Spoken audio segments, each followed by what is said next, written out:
अस्सलाम वालेकुम। Chapter number 1 से लेकर 3 हमने कवर अप कर लिया क्लास 9 के अंदर। चैप्टर नंबर 1 हमारे पास कॉम्प्लेक्स नंबर्स था। Chapter number 2 logarithms and exponential notations and chapter number 3 algebraic expressions. ये तीन चैप्टर्स हमने कवर अप कर लिए, इनका रिवीजन कवर अप कर लिया। रिवीजन सेशन इन सबके हो चुके हैं। पहले वो वीडियोस देख लेना, फिर उसके बाद इस वीडियो की तरफ आना, क्योंकि अगर ये वीडियो डायरेक्ट देखोगे तो चैप्टर नंबर 3 फिर थोड़ा प्रॉब्लम करेगा, जाहिर सी बात है, क्योंकि मैं एक सीक्वेंस से लेकर चल रहा होता हूँ। मैं कुछ वीडियोस के अंदर अगली वीडियोस का थोड़ा थोड़ा कंसेप्ट देता रहता हूँ। जैसे चैप्टर नंबर 1 के अंदर मैं चैप्टर नंबर 2 का थोड़ा दे देता हूँ, चैप्टर नंबर 2 के अंदर 3 का, फिर 3 के अंदर 4 का। तो इस ऑर्डर के अंदर चलना है, इस ऑर्डर के अंदर वीडियोस देखते हुए आना, ऑर्डर ख़राब नहीं करना, ठीक है। अच्छा, चैप्टर नंबर 4 है फैक्टराइजेशन के बारे में। फैक्टराइजेशन क्या है? फैक्टराइजेशन का मतलब होता है जोड़ना। मैंने आपको पिछली बार भी बताया था लास्ट वीडियो के अंदर कि फैक्टराइजेशन होता है जोड़ना, सिंप्लीफिकेशन होता है तोड़ना। जोड़ते किस तरह है? ग्रुप बनाते हैं। मतलब कोई भी दो एक्सप्रेशन है वो मेरे पास एक सिंगल एक्सप्रेशन के अंदर होते हैं। फॉर एग्जाम्पल, मैं अगर मिडिल टर्म ब्रेक कर रहा था, सही है, या फिर मैं कोई होल स्क्वायर है, फॉर एग्जाम्पल ये देखो, एक मतलब फॉर्मूला था हमारे पास, ए प्लस बी का whole square is equal to a square plus 2ab plus b square ना। तो एक्स प्लस वाई का अगर मेरे पास होल स्क्वायर हो तो मैं इसको इस तरह भी लिख सकता हूँ, x plus y multiplied by x plus y, लिख सकता हूँ इस तरह। उसी तरह मेरे पास अगर कोई एक टर्म है मेरे पास, क्वाड्रेटिक कोई इक्वेशन है, x square plus 5x plus 6। Quadratic equation कौन सी होती है? पावर 2 वाली इक्वेशन, जिसके अंदर वेरिएबल की पावर 2 होती है। तो इसकी अगर मैं फैक्टर्स तोड़ दूँ तो मेरे पास क्या आ जाएगा? एक्स स्क्वायर प्लस, मेरा ख्याल है मुझे इधर माइनस लगाना चाहिए, तब जाके हमारे पास एक परफेक्ट मिडिल टर्म ब्रेक होगी। प्लस का 6x माइनस एक्स माइनस 6, उसी तरह x times x plus 6 minus का 1 टाइम्स एक्स प्लस 6। अब हम इसके क्या करते हैं? फैक्टर्स को ब्रेक कर देते हैं। ये आ जाएगा मेरे पास x माइनस 1 एक्स प्लस 6। सही, क्या आ गया मेरे पास? x माइनस 1 और x प्लस 6 आ गया। अब ये मेरे पास दो एक्सप्रेशन है अलग अलग, जो दोनों किसके अंदर थे? इसके अंदर थे, इसके अंदर कंबाइन हुए थे। अब अगर मैं इन दोनों को मल्टीप्लाई करवाऊंगा तो यही चीज़ मेरे पास एग्जैक्ट आ जाएगी। अब देखो, पहले वाली जो आपके बुक के अंदर एग्जांपल दी हुई है फैक्टराइजेशन में, अब उसको इसी एग्जांपल से रिलेट करते हैं। समझो ये क्या है मेरा? आर ऑफ एक्स, ये मेरे पास है पी ऑफ एक्स, और ये क्या है? Q of x. परेशान नहीं होना, ये आर पी क्यू क्या है, ये अलग अलग पॉलिनोमियल्स है, बस और कुछ नहीं है। सही। आर ऑफ एक्स उन्होंने बोला कि भाई अगर मैं पी ऑफ एक्स को क्यू ऑफ एक्स से मल्टीप्लाई करवा दूँ, पी ऑफ एक्स को क्यू ऑफ एक्स से मल्टीप्लाई करवा दूँ, क्या आ जाएगा? R of x. इसका मतलब क्या है? आर ऑफ एक्स के अंदर दो अलग अलग एक्सप्रेशंस हैं, दो एक्सप्रेशंस हैं जिनको मैं एक इक्वेशन के अंदर शो कर रहा हूँ। सही है। तो इसके अंदर ज़्यादा मतलब कुछ सोचने वाली बात नहीं है। कि जिस तरह हम नॉर्मल मिडिल टर्म ब्रेकिंग है, वही एग्जाम्पल है ये। जो नॉर्मल हम मिडिल टर्म ब्रेक कर रहे होते हैं ना, एग्जैक्टली द सेम एग्जाम्पल है ये। अच्छा, एक्सरसाइज 4.1 पे आ जाते हैं हम डायरेक्ट। इसके अंदर ज़्यादा कुछ एक्सप्लेन करने को नहीं है। फैक्टराइज करना है, इसका मतलब ग्रुप बनाने हैं। किस तरह फैक्टराइज करते हैं? कॉमन लेते हैं, फॉर्मूला लगाते हैं, और मिडिल टर्म ब्रेकिंग बहुत ज़्यादा होती है इसके अंदर। बस ये आपकी ना, ये तीन चीज़ों के ऊपर आपकी पूरी फैक्टराइजेशन बेस करेगी। अच्छा, क्वेश्चन नंबर 1 के अंदर आई गेस पार्ट 5 मुझे थोड़ा सही लग रहा है। सही, क्वेश्चन नंबर 1 का पार्ट 5 करेंगे। जो मुझे मतलब क्वेश्चंस ऐसे लगेंगे कि जो बच्चों को टेक कर दें, तो मैं वो वाले पार्ट्स करवा देता हूँ। अगर कोई और पार्ट समझ ना आए तो मुझे इन्फॉर्म कर दीजिएगा। X square Z square upon का 8 प्लस का, अच्छा ये सोच के ना पढ़ना कि सर ये चीज़ तो पास पेपर्स के अंदर आती ही नहीं है, तो सर आप क्यों करवा रहे हैं ये? भाई एक वजह से करवा रहा हूँ। अगरचे ये चीज़ पास्ट पेपर में नहीं आती है, लेकिन ये आपके अलजेब्रिक सिंप्लीफिकेशन को बहुत फास्ट कर देगी। चैप्टर नंबर 5 और 6 के अंदर जो सिंप्लीफिकेशन है ना अलजेब्रिक, अगर आप चैप्टर नंबर 4 तक तमीज़ से पढ़ के आए हुए होगी, तमीज़ से सारी सिंप्लीफिकेशन की होगी, तो आपको इसके अंदर ज़्यादा 5 और 6 में ज़्यादा मसला नहीं आएगा। खैर, अब इधर मैं क्या चीज़ कर सकता हूँ? इधर मैं देख रहा हूँ एक्स और जेड का जो वेरिएबल है, अगर मैं उसको कॉमन निकाल लूँ, अगर मैं एक्स भी कॉमन निकाल लूँ, जेड भी, एक्स और जेड सब में से क्योंकि इधर सिर्फ एक सिंगल एक्स है, मैं एक्स स्क्वायर कॉमन नहीं ले सकता, तो मैं एक्स और आई गेस जेड स्क्वायर भी निकाल सकता हूँ मैं कॉमन। तो एक्स जेड स्क्वायर कॉमन ले लेता हूँ ऊपर से, और नीचे से क्या चीज़ कॉमन लेता हूँ? सारों के अंदर मेरे पास 4 कॉमन है, तो मैंने 4 भी कॉमन ले लिया।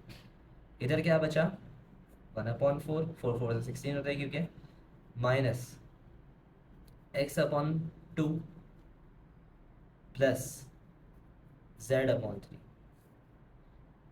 सही है। अब मैं एक काम ये करता हूँ कि इन सब का मैं एलसीएम ले लेता हूँ।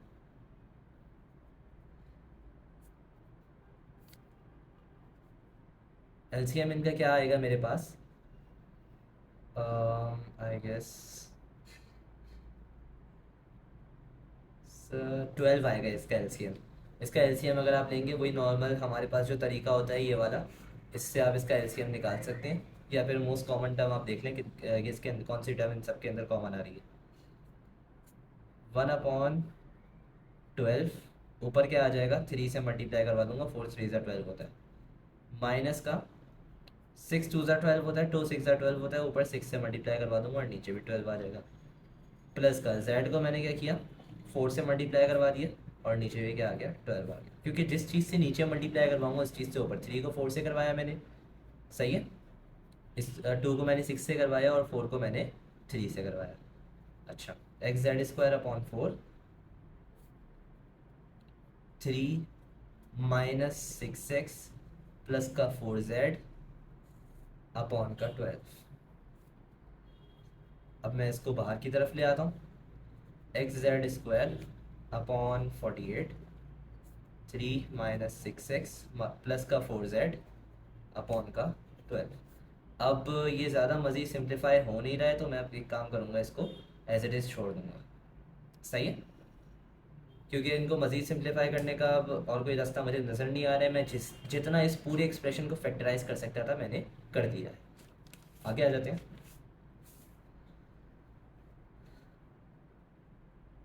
आगे हमारे पास आई गेस क्वेश्चन नंबर 2 पे आते हैं अब, क्योंकि क्वेश्चन नंबर 2 से असल हमारी जो फैक्टराइजेशन का अमल है वो शुरू होने वाला है। क्वेश्चन नंबर 2 में हमारे पास part 5, y²/4 minus 4² z/4 minus z²t/9 plus z²tz/9 z²tz। Okay, इसको सिंप्लीफाई करना पड़ेगा मतलब बाद में। चले खैर, इन लोगों ने हमें दो अलग अलग टर्म्स दे दी हैं बज़ाहिर, जो हमें लग रहा है सही है। 4² z माइनस z²t, कोई मसला नहीं है, इसके अंदर कॉमन वगैरह लेना और कुछ नहीं करना। सही है। अब आप बोलोगे कि सर ऊपर वाले 4 के स्क्वायर को नीचे वाले 4 से काट देना। सही है, लेकिन ऐसा नहीं करना। देखो मुन्ने, ऐसा करोगे तो एक थोड़ा सा मसला ये होगा कि बाद में फैक्टराइजेशन में इशू आ जाएगा। पर हमने इसको फैक्टराइज करना है, एक तरफ जमा करना है, और जमा इस तरीके से करना है कि जब मैं उन ब्रैकेट्स को आपस में मल्टीप्लाई करूँ, जब सॉल्व करूँ, मेरे पास वही चीज़ वापस आ जाए। तो अब ये देखो, मैं इधर से 1/4 कॉमन ले लेता हूँ, मेरे पास क्या आ जाएगा, y² माइनस 4 का स्क्वायर, मैं एक काम करता हूँ अप्लाई कर ही देता हूँ, ये हो जाएगा 16z माइनस 1/9 मैंने इधर से कॉमन लिया, 1/9 सॉरी, नीचे से मैंने 9 कॉमन लिया, ऊपर से भी मुझे कॉमन लेना पड़ेगा ना, तो ऊपर से मैं क्या ले लेता हूँ, z² कॉमन ले लेता हूँ मैं। सही है, z² मैं कॉमन ले लेता हूँ, मेरे पास क्या आ जाएगा फिर इधर 1 प्लस z आ जाएगा।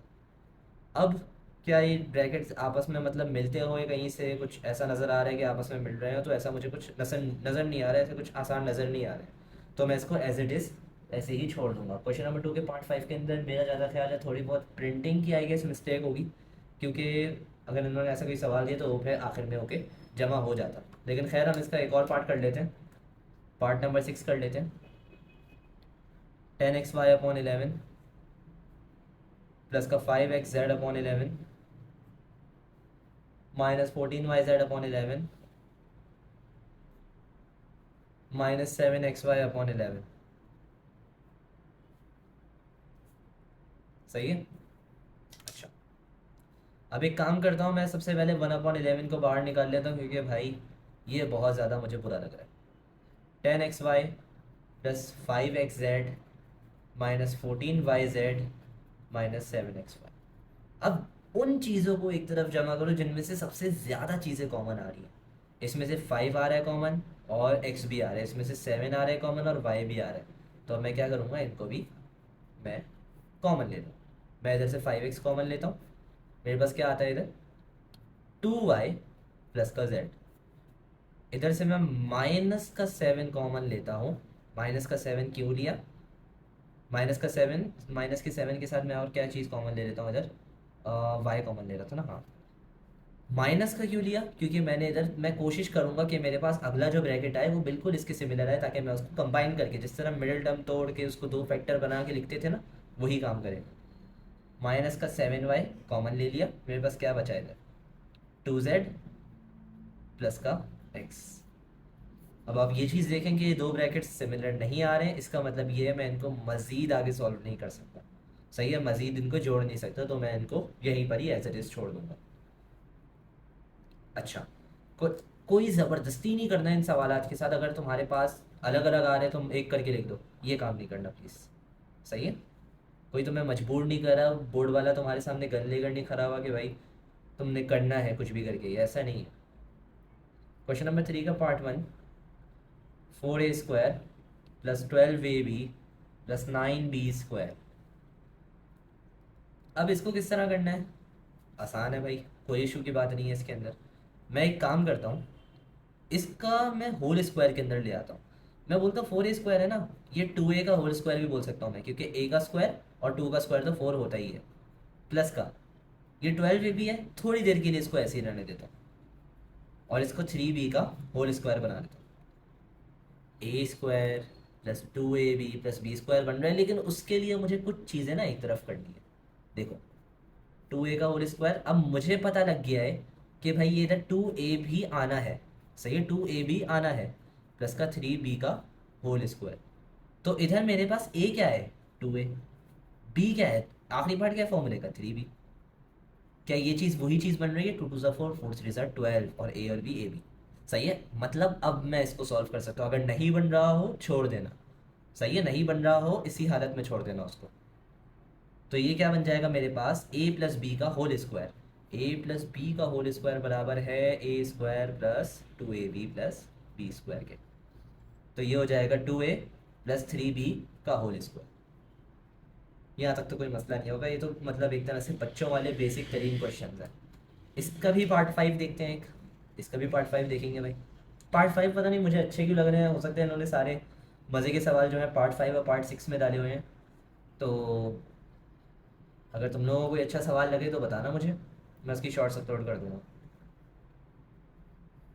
+0.0025 ग्रुप पे भी भेज दूंगा अलग से और अपलोड भी कर दूंगा। अच्छा, अब देखो यार, तुम बोलोगे सर ये तो मसला हो गया बहुत बड़ा। बोलोगे भाई क्या मसला हो गया, ये मसला कुछ यूँ हुआ कि अब XY दे दिया। अबे कोई मसला नहीं है यार, कोई मसले की बात नहीं है। मैं बोलता हूँ यार लेट कर लो तुम, आसानी के लिए ना। XY है ना, तुम्हें पता है यार होल स्क्वायर तो बनेगा, मैं चाहूँ XY से भी सॉल्व कर लो, मुझे इशू की बात नहीं है। लेकिन असल क्या चीज़ है, तुम लोगों को आसानी है तो एक काम करता हूँ, लेट करता हूँ XY को a के बराबर, चलो a के बराबर कर लेते हैं। अब चूंकि इधर XY था, जो एक्सप्रेशन है मैं इसको इस तरह भी लिख सकता हूँ, XY का whole square minus 0.1 XY plus 0.0025 लिख सकता हूँ इस तरह। सही है, और 0.0025 किसका स्क्वायर है, 0.005 का आई गेस, नहीं बल्कि सॉरी 0.05 का स्क्वायर है। सही है, तो इसको कैलकुलेटर से चेक भी कर लेते हैं। 2.5 इंटू एक्सपोनेंट -3 आ रहा है इसके अंदर। कैलकुलेटर में सही नज़र आ जाए, लाइट में सिर्फ कर देता हूँ। तो मेरे पास इस ये मतलब 0.05 का होल स्क्वायर है ना। तो मैं एक काम करता हूँ, मैं इसी के अंदर ही लिख देता हूँ, मैं इसी के अंदर ही डायरेक्ट लिख देता हूँ ताकि हमें बाद में मुश्किल ना हो। सही है, XY को मैंने a के बराबर रख दिया था। अब मैं बोलता हूँ भाई a² माइनस 0.1a प्लस 0.05 का होल स्क्वायर। अब आसानी लग रही है थोड़ी। अगर मैं 0.05 को 2 से मल्टीप्लाई करूँ 0.1 आता है, आता है भाई, क्यों नहीं आता। मैं क्या करता हूँ, फॉर्मूला वाला खेल करते हैं थोड़ा। -2 a क्या है भाई, वो तो सिंपल a है हमारा। सही है, a तो ऐसे ही आ गया। साथ में मेरे पास क्या आ गया b 0.05, क्योंकि 2 को जब मैं 0.05 से मल्टीप्लाई करता हूँ 0.1 ही आता है, 0.05 का होल स्क्वायर। सही। अब मेरे पास क्या आ जाएगा, मैं इसको ए माइनस बी के होल स्क्वायर में बंद कर सकता हूँ, तो ए माइनस 0.05 का होल स्क्वायर के बराबर है, जिसके अंदर अब मैंने रिप्लेस करना है। इसको ऐसे नहीं छोड़ देना, एक्स वाई को ए रेट किया था ना, अभी एक्स वाई इधर रिप्लेस करो, एक्स वाई माइनस 0.05 का होल स्क्वायर। इसको सॉल्व कर लेना भले से, आंसर वो आ जाएगा हमारे पास जो क्वेश्चन था। सही है? अच्छा, और इसके अंदर इसका पार्ट 6 भी करते हैं एक। मैं इसके पार्ट्स इसलिए ज़्यादा करवा रहा हूँ क्योंकि ये चीज़ें जो हैं ये सॉल्व होकर ही ज़्यादा मतलब समझ आती हैं। बाकी के पार्ट्स खुद करने की कोशिश करना, नहीं हो बता देना। ये वाले क्वेश्चंस हो जाए आराम से ना, तो समझ जाओ चैप्टर 5 और 6 के अंदर जो कुछ एक्सरसाइजेज है आपकी वो आराम से निकलेगी। जाहिर सी बात है, इजाफी कॉन्सेप्ट्स होते हैं, आप बड़ी क्लास में जाते हो। ये जो आपके चैप्टर्स है ना कॉम्प्लेक्स नंबर्स, सही है, ये जो आपका चैप्टर नंबर 1 है, ये आप फर्स्ट ईयर यानी 11th क्लास इंटर, वहाँ आपका भी पहला चैप्टर है। लेकिन बस कुछ इजाफी चीज़ों के साथ है, अब जाहिर सी बात है वही चैप्टर थोड़ी छाप सकते हैं, थोड़ा सा लेवल ऊपर हो जाता है, लेकिन मेजॉरिटी चीज़ें वही हैं। सिर्फ एक एक्सरसाइज का फ़र्क आता है उसके अंदर, सिर्फ एक एक्सरसाइज और एक दो कंसेप्ट का, और कुछ नहीं है उसमें। अच्छा, अब इधर जिस तरह मैंने इधर किया था, एक्स वाई को लेट कर दिया था, उसी तरह मैं लेट कर देता हूँ ए माइनस बी को क्या, एक्स। सही है, ये हो गया x square minus 18x plus 81। 9 two ज़र 18 होता है, 9 का स्क्वायर 81 है। अब तो ये आराम से होने शुरू हो जाएंगे। 2 टाइम्स एक्स टाइम्स, क्योंकि ए मेरे पास एक्स था, इधर आ जाएगा मेरे पास 9 और प्लस का 9 का स्क्वायर, ये हो जाएगा एक्स माइनस 9 का होल स्क्वायर। ये शायद मैंने रिलेटिवली आसान सवाल उठा लिया है, मुझे नहीं पता, मुझे तो सारे आसान लग रहे हैं। अब ये तुम लोगों के ऊपर है, तुम लोगों को कौन सा मुश्किल लगे। पार्ट 3 मुझे लग रहा है थोड़ा इशू करेगा, पार्ट 3 मुझे लग रहा है थोड़ा इशू करेगा, तो पार्ट 3 को देख लेते हैं। पार्ट 3 हमारे पास आता है 2a³ minus 16a² plus 32ab5। ओ सॉरी, पावर में एक तो कहना भूल रहा हूँ, ये मैथ्स की मैं तौहीन कर रहा हूँ बार बार, क्योंकि पावर्स इतनी सारी हैं, अब वो एक ही पावर बोलते बोलते ना ज़बान भी दुख रही है रोज़े की वजह से। तो खैर, अब आप एक काम करो, इसमें से 2 को कॉमन ले लो, 2 को कॉमन ले लो, और क्या क्या चीज़ें कॉमन आ रही हैं इसमें से, ए भी कॉमन आ रहा है, और सबसे छोटा हमारे पास बी की पावर बी का क्यूब भी कॉमन आ रहा है, तो 2a, और ये क्या आ जाएगा बी का क्यूब, कॉमन ले लिया मैंने, तो ये क्या आ जाएगा मेरे पास ए का स्क्वायर माइनस इधर क्या आ जाएगा 8ab प्लस मेरे पास इधर क्या आ जाएगा, ए बाहर आ जाएगा, ये आ जाएगा 16, और ये आ जाएगा बी का स्क्वायर।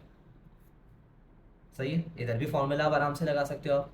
अब इसके अंदर बस आपने अलग से फॉर्मूला लगाना है, अंदर 2ab³ को नहीं छेड़ना आपने, जो चीज़ कॉमन आ सकती है वो पहले ही निकाल लो। सही है, जो चीज़ कॉमन आ रही है उसको पहले ही आप लोग निकाल लो, ताकि बाद में आप लोगों को आसानी हो। अब इसको हम किस तरीके से ब्रेक डाउन करेंगे, हमारे पास ए स्क्वायर है, 16b का स्क्वायर है, मैं एक काम करता हूँ 16b को ब्रेक डाउन कर देता हूँ, प्लस का ये हो जाएगा 4b का होल स्क्वायर, क्योंकि भाई 4 का स्क्वायर तो 16 है। एक चीज़ को दिमाग में रखना है, अगर मेरे पास ब्रैकेट में ए बी सी है और इसके ऊपर क्यूब लगा हुआ है, इसका मतलब क्यूब ए पे भी लगेगा, बी पे भी लगेगा, सी पे भी लगेगा। सही है, पावर हमेशा जितने भी सब्जेक्ट्स आपस में मल्टीप्लाई हो रहे हैं उन सब में लग रही होती है।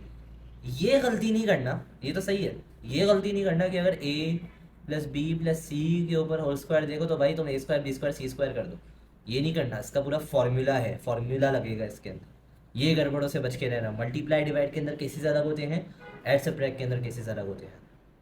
बार बार इसलिए बता रहा हूँ क्योंकि ऐसी गलतियाँ लातादाद हमने होते हुए देखी हैं। अच्छा, अब इसको मैं क्या करता हूँ, बीच वाली टर्म को ब्रेक डाउन कर देता हूँ, 2 टाइम्स ए टाइम्स 4b, देखो 2 4 ज़ा 8 ए, और ये क्या आ गया बी, प्लस का 4b का होल स्क्वायर, ये हो जाएगा ए माइनस 4b का होल स्क्वायर। सही है, कोई मसला। अब इससे ज़्यादा मैं इसको फैक्टराइज नहीं कर सकता, इसके मज़ीद फैक्टर नहीं बना सकता, तो भाई रहने दो, यहीं पे अपना हाथ रोक लेना, ज़बरदस्ती के फैक्टर ना बनाना, क्योंकि हमने चाइनीज़ फैक्टर पता नहीं कौन कौन से फैक्टर हमने बनते हुए देखे हैं, तो इसी वजह से बोल रहे हैं कि जहाँ पे आपको नज़र आए कि यार इसके मज़ीद सिंप्लीफाई नहीं हो सकता, इसके मज़ीद फैक्टराइज नहीं हो सकता, आपको लिमिट नज़र आ जाए, तो भाई फजूल में उसके अंदर आप मज़ीद सिंप्लीफिकेशन ना कर देना। सही है।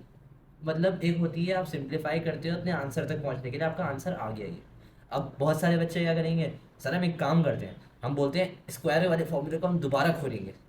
अरे भाई बंद क्यों किया था जब खोलना था तो। सही है। जहाँ पे हो गया है, बस हाथ रोक लो। इन सवालात का यही रूल है बेसिक। अच्छा, आगे मजीद सवाल आते हैं। यहाँ पे ए स्क्वायर माइनस बी स्क्वायर का फॉर्मूला लग रहा है पार्ट 5 के अंदर, ये मैं पिछले चैप्टर के अंदर बहुत एम्फेसाइज कर चुका हूँ। और क्वेश्चन नंबर 5 के अंदर, सॉरी पार्ट 5 में नहीं, क्वेश्चन नंबर 5 में। क्वेश्चन नंबर 5 में तकरीबन सारी ही जगह पे आपके पास ए स्क्वायर माइनस बी स्क्वायर का फॉर्मूला लग रहा है, तो इसमें ज़्यादा इशू की बात नहीं है। क्वेश्चन नंबर 6 को देख लें। क्वेश्चन नंबर 6 के अंदर आपको एक से जायद टर्म्स गिवन है, मतलब एक से जायद जगह पे आपने फॉर्मूले लगाने होंगे इधर। सही है। इधर आपके पास डायरेक्टली सारा काम नहीं हो रहा होगा, इसके अंदर एक से जायद जगह पे काम हो रहा होगा। इसके अंदर हम पार्ट 6 देखते हैं। पार्ट 6 देखते हैं इसके अंदर। पार्ट 6 कर लेंगे, बाकी के पार्ट्स आपको खुद ही आ जाएंगे। क्वेश्चन नंबर 6 का पार्ट 6। 9x² प्लस का 1/9x² -4y² -1/4y² प्लस का 4। अच्छा, अब देखो, मुझे प्लस का 4 तो शुरू शुरू में ही देखकर लग रहा है कि इसका ज़्यादा कोई काम होना नहीं है। असल हमने वेरिएबल्स में खेलना है। तो देखो ए स्क्वायर माइनस बी स्क्वायर का फॉर्मूला लगाना है, तो भाई इन दोनों पे नहीं लगा देना, ये प्लस का साइन है बीच में इनके। सही है। A square minus b square का फॉर्मूला लगाना है, a square minus b square, A square minus b square. सही है। ये देखो, 9x² -4y² प्लस का 1/9x² -1/4y² प्लस का 4। अब इसको ए बी की फॉर्म में ले आते हैं, मतलब स्क्वायर को होल में ले आते हैं।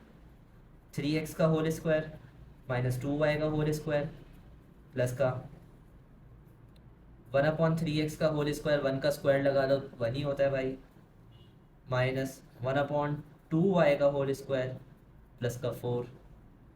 ये हो जाएगा 3x -2y, 3x plus 2y plus का 1/3x -1/2y, A square minus b square, A plus b, a minus B. सही है। ए plus b, a minus B, तो ज़्यादा इसमें इशू आना नहीं चाहिए। 1/3x प्लस 1/2y, और ये आगे आ जाएगा प्लस का 4। कुछ कॉमन आ रहा है? नहीं आ रहा। मज़ीद सॉल्व हो रहा है? कुछ मज़ीद सॉल्व होता हुआ नज़र आ रहा है? मुझे कुछ चीज़ें सॉल्व होती हुई नज़र आ रही हैं।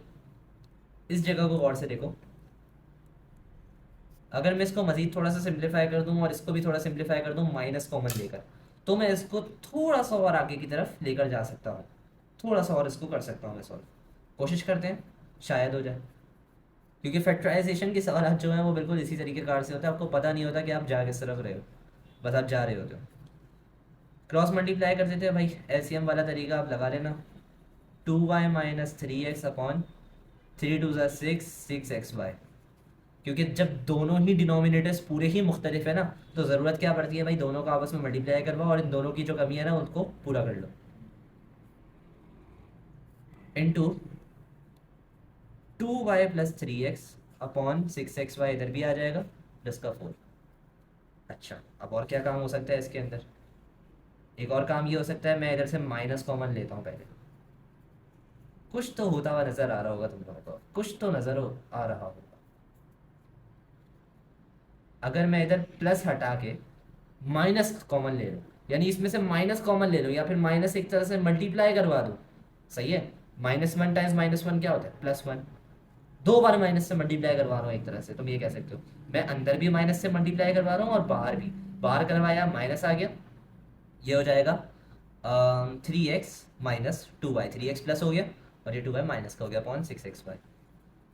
कुछ कुछ तो अब समझ आ रहा होगा। अपॉन 6xy, और ये आ जाएगा प्लस का 4। 3x - 2y, 3x + 2y common आ रहे हैं, निकाल लो।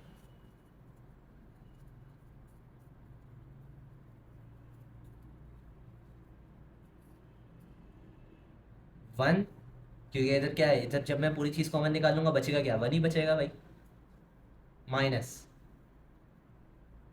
1/6 XY टाइम्स 1/6 XY +4। अब इससे ज़्यादा मेरा नहीं ख्याल कि ये मज़ीद सिंप्लीफाई होगा या फिर हो रहा है। सही है, हो रहा है, ये मज़ीद और सिंप्लीफाई हो रहा है, थोड़ा बड़ा सवाल होता जा रहा है ये। लेकिन जहाँ तक मेरे से सिंप्लीफाई होगा मैं वहाँ तक लेकर जाऊँगा, जहाँ तक आपसे सिंप्लीफाई हो जाए आप वहाँ तक ले जाना भाई। अब ये 1/6 वाई 2 बार आ रहा है ना, मैं इसको इस तरह नहीं लिख सकता, 1/6 वाई का होल स्क्वायर +4। क्या लगेगा इधर, कौन सा फॉर्मूला रहेगा, A² - B²/1 का स्क्वायर 1 ही होता है ना, 1 पे स्क्वायर लगा के अब मैं क्या शो करने लगूँ, 3x + 2y ब्रैकेट में 1 - 1/6 XY 1 + 1/6 XY और +4। ये +4 ना हमारे पास एक तरह से इग्नोर हुआ है, पूरे पूरे के पूरे सॉल्यूशन के अंदर इग्नोर हुआ है, क्योंकि इसका कहीं इस्तेमाल नहीं हुआ। ये घर का छोटा भाई होता है ना, कोई मुंह नहीं लगाता, बस वही हाल है इस 4 का। तो खैर, इसके आगे हमारे पास आता है find the factors of question number 7। Factors मालूम करने हैं इसके अंदर भी, वही सिलसिला है पूरा। परेशान होने की कोई बात नहीं है, कोई नई चीज़ नहीं है, कोई रॉकेट साइंस नहीं है। A² - B² का फॉर्मूला लगाना है, होल स्क्वायर के अंदर बंद करना है, बस यहाँ तक का काम है बस। अच्छा, आखिरी क्वेश्चन नंबर 8 है हमारे पास, ये थोड़ा मुझे मज़े का लग रहा है। क्वेश्चन नंबर 8 के अंदर हम एक काम करते हैं, हम करते हैं पार्ट 3 करते हैं, पार्ट 3 करते हैं, पार्ट 4 करते हैं। फटाफट फिर इस एक्सरसाइज को निपटा दें क्योंकि हमारे पास टाइम कम है। तकरीबन आधा घंटा सिर्फ हमारे पास इसी एक्सरसाइज में निकल गया। मैंने इसको इसलिए एम्फोसाइज किया क्योंकि आगे ऐसी फैक्टराइजेशन की चीज़ें बहुत काम आएंगी तुम्हारे। चैप्टर नंबर 5 के अंदर भी पहली एक्सरसाइज जो है उसके अंदर HCF LCM लगाना है ना, तो वो बेहतर ये होता है कि हम फैक्टराइजेशन से कर लें, लेकिन उसका भी अब हमारे पास डिवीजन मेथड है, तो उसको भी हम यूज़ करते हैं। पार्ट 3, √(YZ) का होल स्क्वायर -1/√(YZ) का होल स्क्वायर। तुम बोलोगे सर एक काम करते हैं, एक काम क्या करते हैं भाई, पूछता हूँ मैं तुम लोगों से। बोलते हो कि भाई स्क्वायर लगा देते हैं, रूट काट देते हैं। सिंप्लीफाई नहीं करना बेटा, फैक्टराइज करना। सही है, A² - B² का फॉर्मूला अभी भी लग रहा है, चाहे A रूट में हो B रूट में हो, जो भी है फॉर्मूला लग रहा है, हमारा फॉर्मूला लगाएंगे। √(YZ) -1/√(YZ) √(YZ) +1/√(YZ). सही है, इससे आगे आई डोंट थिंक सो कि हो रहा है ये सॉल्व। अब यहाँ तक ही रोक दिया हमने हाथ। इसी तरह पार्ट 4 देख लो। पार्ट 4 देखो, XZ(T) -1/T। सही है, इसको करना है हमने फैक्टराइज। किस तरीके कार से करेंगे भाई, LCM ले लो। XZ(T) स्क्वायर, क्योंकि अपॉन में क्या है इसके 1, टी की कमी है, टी से नीचे मल्टीप्लाई करवाया, ऊपर भी मल्टीप्लाई करवा दिया, -1/T। अब मैं क्या करता हूँ, 1/T जो है कॉमन ले लिया, इधर क्या आ गया मेरे पास, XZ(T) का, सॉरी ये T मेरा बहुत Z से मिल रहा है, सही है, स्क्वायर माइनस का 1, 1 के स्क्वायर को लिखने की जरूरत नहीं है, 1 का स्क्वायर 1 ही होता है, 1/T।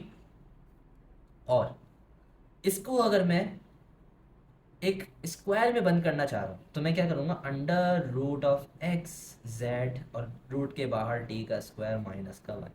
समझ में आ गया होगा मैंने क्या किया, क्योंकि XZ के ऊपर स्क्वायर था नहीं, मैंने ज़बरदस्ती का इसमें से एक मजीद XZ निकाला है। मैंने कहा नहीं, तुम्हारे ऊपर मैंने रूट लगाना है, मैंने कुछ भी करके इसके क्या नाम है अपना A + B - B का फॉर्मूला बंद करना है, तो कर लेते हैं भाई, कोई इशू की बात नहीं है। 1/T टाइम्स √(XZ(T) -1, और ये मेरे पास आ जाएगा √(XZ(T) +1। यहाँ तक हमारा एक्सरसाइज नंबर 4.1 ख़त्म होती है। डायरेक्ट हम आते हैं एक्सरसाइज 4.2 पे। एक्सरसाइज 4.2 पे मूव ऑन करने से पहले हमारे पास कुछ इंपॉर्टेंट एग्जांपल्स आ रही हैं। पेज नंबर 87 पे, आई गेस, यस 87 पे हमारे पास कुछ इंपॉर्टेंट एग्जांपल्स आ रही हैं, उनको कवर अप करना ज़रूरी है। अच्छा, पेज 87, उसके ऊपर हमारे पास एक एग्जाम्पल कुछ यूँ दी हुई है कि हमने अगर फॉर सपोज ए की पावर 4 प्लस 4b की पावर 4 को मैंने क्या करना है, फैक्टराइज करना है। सही है। अब तुम लोग बोलोगे सर इसके लिए तो बीच में माइनस होने की ज़रूरत थी। मतलब अगर बीच में माइनस नहीं है तो हम फैक्टराइज नहीं कर सकते क्या? नहीं भाई, कर सकते हैं। क्यों नहीं कर सकते? इसकी ये कौन सी एग्जाम्पल है? एग्जाम्पल नंबर 2 है ये। 1 पे भी आते हैं, पहले 2 करते हैं। इसको हम आराम से फैक्टराइज कर सकते हैं। कैसे? देखो गौर से। देखो, जिस तरह हम पहले कर रहे थे, हम इसको होल स्क्वायर की फॉर्म के अंदर ले आते हैं। मैं बोलता हूँ ए के स्क्वायर का होल स्क्वायर प्लस का 2b के स्क्वायर का आई गेस 2b का होल स्क्वायर, 2b के स्क्वायर का होल स्क्वायर ना, हाँ सही है। 2b के स्क्वायर का होल स्क्वायर इस फॉर्म के अंदर अगर मैं ले आता हूँ इसको, तो मेरे पास इनडायरेक्टली ए का स्क्वायर भी है, बी का स्क्वायर भी है। क्या चीज़ मिसिंग है इस पे? क्या चीज़ मिसिंग है? 2ab मिसिंग है। सही है, 2ab मिसिंग है। तो अगर मैं ये कमी पूरी कर दूँ कुछ इस तरीके से कि मैं आगे 2a² और 2b², सही है, मैं इसको क्या कर दूँ, इसके अंदर ऐड करवा दूँ, तो इससे कोई मसला होगा? भाई जाहिर सी बात है। तुम बोलोगे सर ये तो पूरी वैल्यू बदल दी है आपने। एक होता है ना, बच्चे को अम्मा बोलती है कि यार 100 रुपये देती है, बोलती है 20 रुपये की नहीं ले आना, और अपने लिए कोई भी बचे हुए पैसों में से कोई भी अच्छी चीज़ लेके वो ले आना। तो वो क्या करता है बच्चा, 20 रुपये की दही तो ले आता है, लेकिन साथ ही साथ 80 रुपये का कोई खिलौना ले आता है। तो ये वही काम किया हमने। भाई असल काम की जो चीज़ थी वो तो ये थी। तो भाई ये जो हमने इजाफी लगा दिया ना, अब इसकी हमें कीमत भी चुकानी पड़ेगी। Every action has equal but an opposite reaction. Newton की थर्ड लॉ लगा दो भाई यहीं पे। तो कीमत क्या चुकाऊंगा कि जो 80 रुपये से मैं कोई खिलौना वो बच्चा लेकर आया, अम्मा ने बोला नहीं खिलौना नहीं लाओगे तुम उस चीज़ को वापस करके आओगे, तो दुकान वाले को वापस करने जाएगा वो बच्चा शर्मिंदगी से। तो मैंने क्या किया, मैंने एक चीज़ वैल्यू एक्सेप्ट भी कर ली, और एक जो वैल्यू उसको मैंने साइड पे भी करवा दिया। इसमें तो कोई मसला नहीं होगा। अब एक काम मैं कर सकता हूँ, इसको अब मैं एक तरफ कर देता हूँ, a² का होल स्क्वायर प्लस का 2 टाइम्स a² टाइम्स 2b²। अच्छा, मैं इसको दूसरे तरीके से भी कर सकता हूँ। इधर माइनस है ना बीच में, सही है, मैं माइनस वाला भी चूज कर सकता हूँ, लेकिन मैं प्लस वाले तरीके से फैक्टराइज कर रहा हूँ। प्लस का जिस तरह बुक में किया हुआ मैं वैसे ही कर रहा हूँ ताकि आप लोगों को समझ आ जाए। माइनस का 2 टाइम्स a² टाइम्स 2b²। सही है। अब इसको मैं a प्लस बी का होल स्क्वायर के अंदर कर देता हूँ, इसको मैं होल स्क्वायर के अंदर ले आता हूँ। a² प्लस 2b का स्क्वायर का होल स्क्वायर माइनस 2 * 4, 4a²b²। अब कुछ ना कुछ तो लगता हुआ नजर आ रहा है। अब मैं पहले अगर माइनस वाली चीज़ इस्तेमाल करता, बाद में मेरे पास ये प्लस वाली चीज़ बन मिल जाती, तो मुझे बार बार ऐड सब्ट्रैक्ट करवाना पड़ता। समझदारी क्या थी, माइनस वाली मैंने रहने दी, क्योंकि मुझे एक चीज़ ये मालूम थी कि बाद में, सही है, कि बाद में जब मेरे पास कोई 2 टर्म्स बचेंगे उनमें आसान वाला फॉर्मूला लग जाए, मुझे दोबारा ये वाला लंबा मेथड ना करना पड़े। तो a² - b² का फॉर्मूला लग रहा है, लेकिन उससे पहले इसको होल स्क्वायर के फॉर्म के अंदर ले आते हैं। -2ab का होल स्क्वायर। सही है। अब मैं क्या करता हूँ, a plus 2b² minus 2ab और a plus 2b² plus 2ab। कोई मसला नहीं, क्योंकि मैंने क्या लगाया, ये हमारे पास पूरा क्या है, a, ये b, a² minus b², a plus b और a माइनस b। कोई मसला नहीं होगा। सही है। अब क्या इसको मैं मज़ीद सॉल्व कर सकता हूँ? इसको क्या मैं मज़ीद सॉल्व कर सकता हूँ? नहीं कर सकता। अगर मेरे पास कुछ ना कुछ चांस करके इधर 4ab होता तो शायद मैं कर लेता इसको सॉल्व, इसको फिर मज़ीद होल स्क्वायर के अंदर जोड़ देता, लेकिन चूंकि नहीं है तो इसी वजह से इसको मज़ीद हम नहीं छेड़ेंगे, यहीं पर ही इसको छोड़ देंगे। अच्छा, उसी तरह आपके पास एग्जाम्पल नंबर 1 है, a की power 4 plus a²b² plus b की पावर 4। सही है, ये हमारे पास क्या है, एग्जाम्पल नंबर 1 है। अब इसको इन्होंने किस तरीके से सॉल्व किया है, इन्होंने बोला भाई a की पावर 4 प्लस b के, सारे सबकी नज़र बुक में होनी चाहिए, a की पावर 4 प्लस b की पावर 4 प्लस का a²b²। सही है। हाँ, उन्होंने क्या काम किया भाई, एक तरीके से उन लोगों ने a²b² को अलग कर दिया और पावर 4 प्लस b पावर 4 को एक तरफ कर दिया।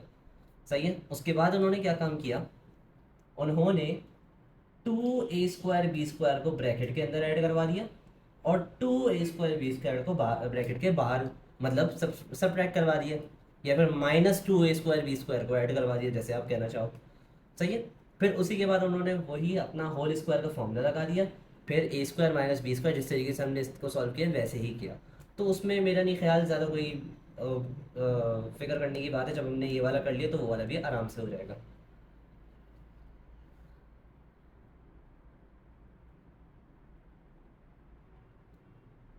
आगे हमारे पास आता है फैक्टराइजेशन की और भी एग्जांपल्स हैं। एग्जांपल्स को गौर से देखना पेपर के लिए।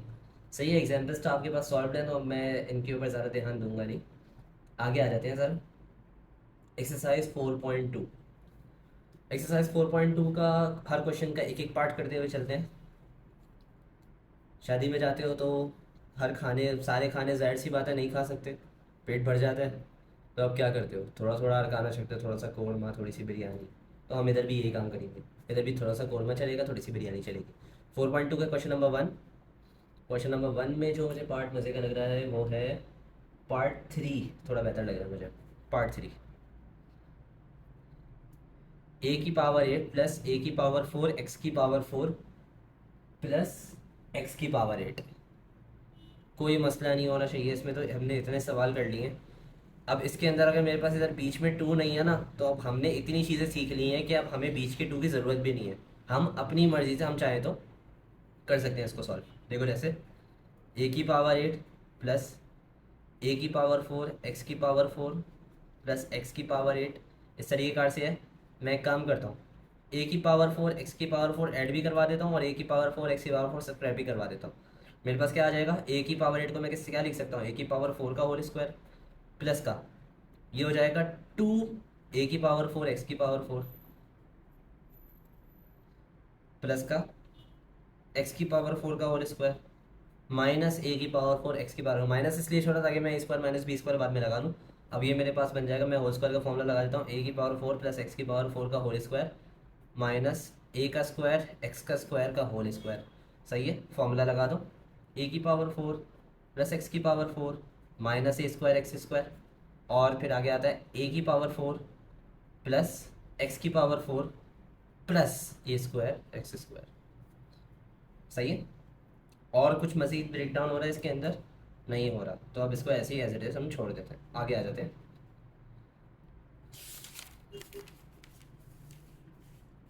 अगर आप चाहो तो वही काम आप इसके अंदर कर सकते हो जो हमने इधर किया था ना। आप वही काम एग्जैक्ट इसके अंदर कर लो चाहो तो। सही है। फिर इसको मज़ीद आगे की तरफ ले आओ सिंप्लीफाई करते करते। अच्छा, और क्वेश्चन नंबर 2 पे आते हैं। क्वेश्चन नंबर 2 के अंदर मुझे जो पार्ट अच्छा लग रहा है वो है क्वेश्चन नंबर 2 का पार्ट 4 है आई गेस। 4 बल्कि आसान है, 3 करते हैं क्योंकि इसके अंदर 2 वेरिएबल्स का चक्कर होता है। 9y² प्लस 21yz की पावर 4 माइनस 8y² है। 9y² प्लस 21yz की power 4 minus 8y²। Okay okay. I guess इसको z² होना चाहिए था -8 के साथ, क्योंकि 9y² माइनस 8y² तो फिर हमारे पास एक तरह से y² ही बचेगा फिर। अगर मैं, क्योंकि मुझे लग रहा है सवाल में प्रिंटिंग में मिस्टेक है, मेरे पास शायद बुक का एडिशन जो है वो थोड़ा पुराना है तो इसके अंदर करेक्टेड मिस्टेक्स नहीं है। खैर, 9y² प्लस 21yz की पावर 4 और माइनस 8z²। अब इसको किस तरीके से सिंप्लीफाई करूँगा, 9y² प्लस, या फिर हम डायरेक्ट लिख लेंगे, हम डायरेक्ट ही इसको सॉल्व कर देते हैं। 3y का होल स्क्वायर प्लस का 21yz की पावर 4 माइनस 2√2 z का स्क्वायर। सही है। अच्छा, अब इस सवाल के अंदर आई डोंट नो मुझे कोई गड़बड़ लग रही है।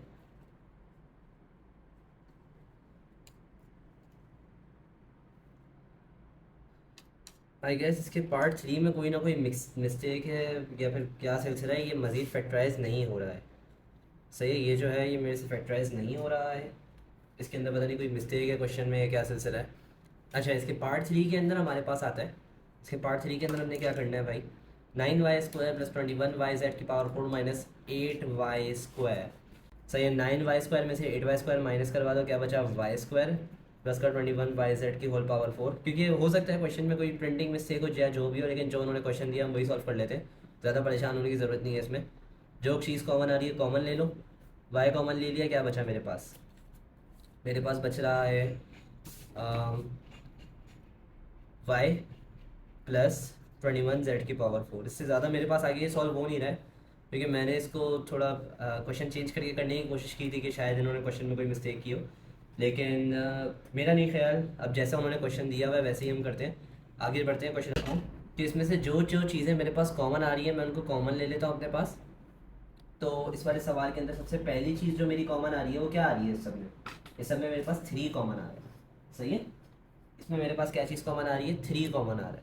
तो मैंने इधर से क्या किया, 3 को कॉमन लिया, ये क्या आ गया मेरे पास, 8a², 3 8 = 24 -6a प्लस का 9, 3 9 27। सही है, यहाँ तक बात क्लियर है, कोई मसले की बात नहीं है। अब मिडिल टर्म तोड़ सकते हैं हम, पहले तो तोड़ना थोड़ा मुश्किल था, क्योंकि इशू की बात ये थी कि इतने बड़े बड़े नंबर हैं, इनका टेबल कैसे पढ़ेंगे। हम कोशिश करते हैं इनकी मिडिल टर्म तोड़ने की।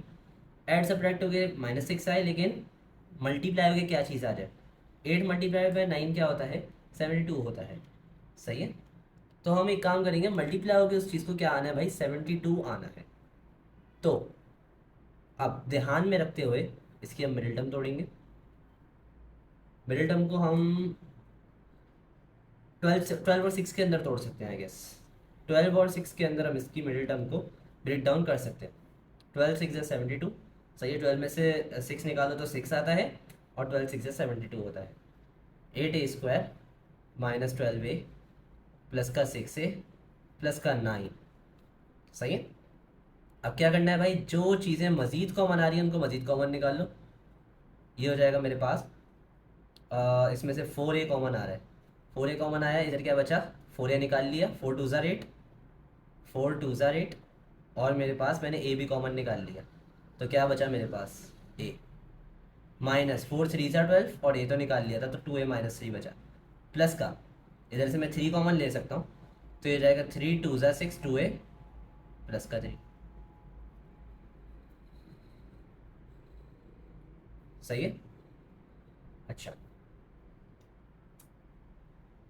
तो इसके आगे मेरे पास मज़ीद सॉल्व नहीं हो रहा है इस क्वेश्चन के अंदर, क्योंकि इधर मेरे पास प्लस का 27 के मेरे, तो इसी वजह से हमारे पास क्या आ रही है, 2a -3 और 2a + 3 का ऑल्टरेशन आ रहा है इसके अंदर। हो सकता है ये पुरानी बुक में मेरे पास गलती हो, कुछ बुक्स के अंदर करेक्टेड क्वेश्चन हो, ये क्वेश्चन के अंदर मिस्टेक है। लेकिन हाँ, अगर मेरे पास ये दो चीज़ें सेम आ जाएंगी, मैं इनको एक तरफ करूँगा और जो चीज़ बचेगी उसको मल्टीप्लाई करके ब्रैकेट के अंदर लिख दूँगा। अब जैसा उन्होंने सवाल दिया मैंने वैसा ही सॉल्व कर दिया है। अच्छा, उसी तरह हमारे पास आता है, एक सवाल आता है 4t² + 1। ये पास पे, ये असल में मैं इसको डायरेक्ट पॉइंट आउट इसलिए किया है क्योंकि ये पास पेपर्स के अंदर बहुत आता है। क्वेश्चन नंबर 3 के अंदर पार्ट 4 में 4t² + 1, सॉरी 4t⁴ + 1। सही है, ये बहुत आ रहा है पास पेपर, ये अंधा पास पेपर के अंदर आ रहा है, ये मतलब ऑलमोस्ट रिपीट ही वाला क्वेश्चन है ये। तो इसको सॉल्व कर लेते हैं, कोई मसले वाली बात नहीं है। अच्छा, इसको मैं इस तरह लिख सकता हूँ, 2t² का होल स्क्वायर प्लस का 1, a² + b² बन रहा है, किस चीज़ की ज़रूरत है, 2ab की।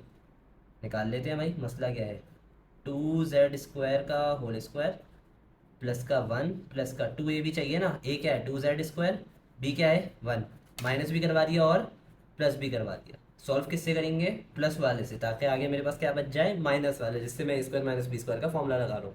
आगे उसी पैटर्न पे सॉल्व करना है इसको, कर ही देता हूँ। ये इन तीनों चीज़ों को कंबाइन कर लेते हैं, a² + 2ab + b² क्या बन जाएगा मेरे पास, 2z² + 1 का होल स्क्वायर, माइनस में मेरे पास क्या चीज़ आ जाएगी, ये हो जाएगा 4z²। सही है, 2 2 ज़ा 4 और ये क्या है z²। उसके बाद a + b a - b, ये मेरे पास 2z का होल स्क्वायर के बराबर है, 2z² प्लस 1 का होल स्क्वायर माइनस 2z का होल स्क्वायर।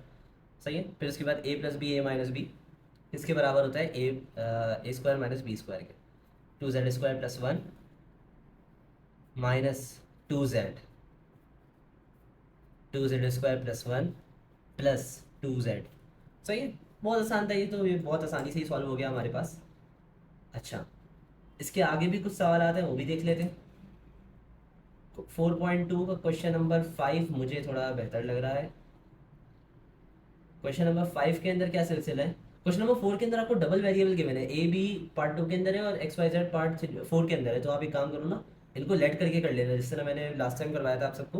तो इनको लेट कर लो आप। सही है, लेट कर लो, एक्स वाई जेड को ए के बराबर कर लो, ए बी को एक्स के बराबर कर लो। सही है, उसके बाद इसको सॉल्व कर लो।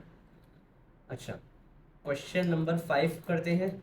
बाकी क्वेश्चन नंबर 6 तो आसान ही है, क्वेश्चन नंबर 6 में कोई ज़्यादा इशू वाली बात नहीं है। क्वेश्चन नंबर 5 का part 4, 3x² minus 38xy minus 13y²। अच्छा, इसको सॉल्व करना है अब। इसको किस तरीके कार से सॉल्व करेंगे, सबसे पहले देखेंगे कि भाई मिडिल टर्म ब्रेक हो रही है या नहीं हो रही है। 13 3 सर क्या होता है, 39 होता है। बीच में क्या है, 38 है। 39 सॉरी, अगर मेरे पास मल्टीप्लाई होकर वो चीज़ है, मल्टीप्लाई होकर मुझे क्या चीज़ चाहिए, 39 चाहिए ना। मुझे इधर बीच में क्या चीज़ चाहिए होगी, मुझे इधर बीच में क्या चीज़ चाहिए। देखो, मुझे एक चीज़ पता है कि 39 1 39 होता है। सही है, मैं इसको 39 और 1 के अंदर तोड़ सकता हूँ, मुझे एक चीज़ ये मालूम है।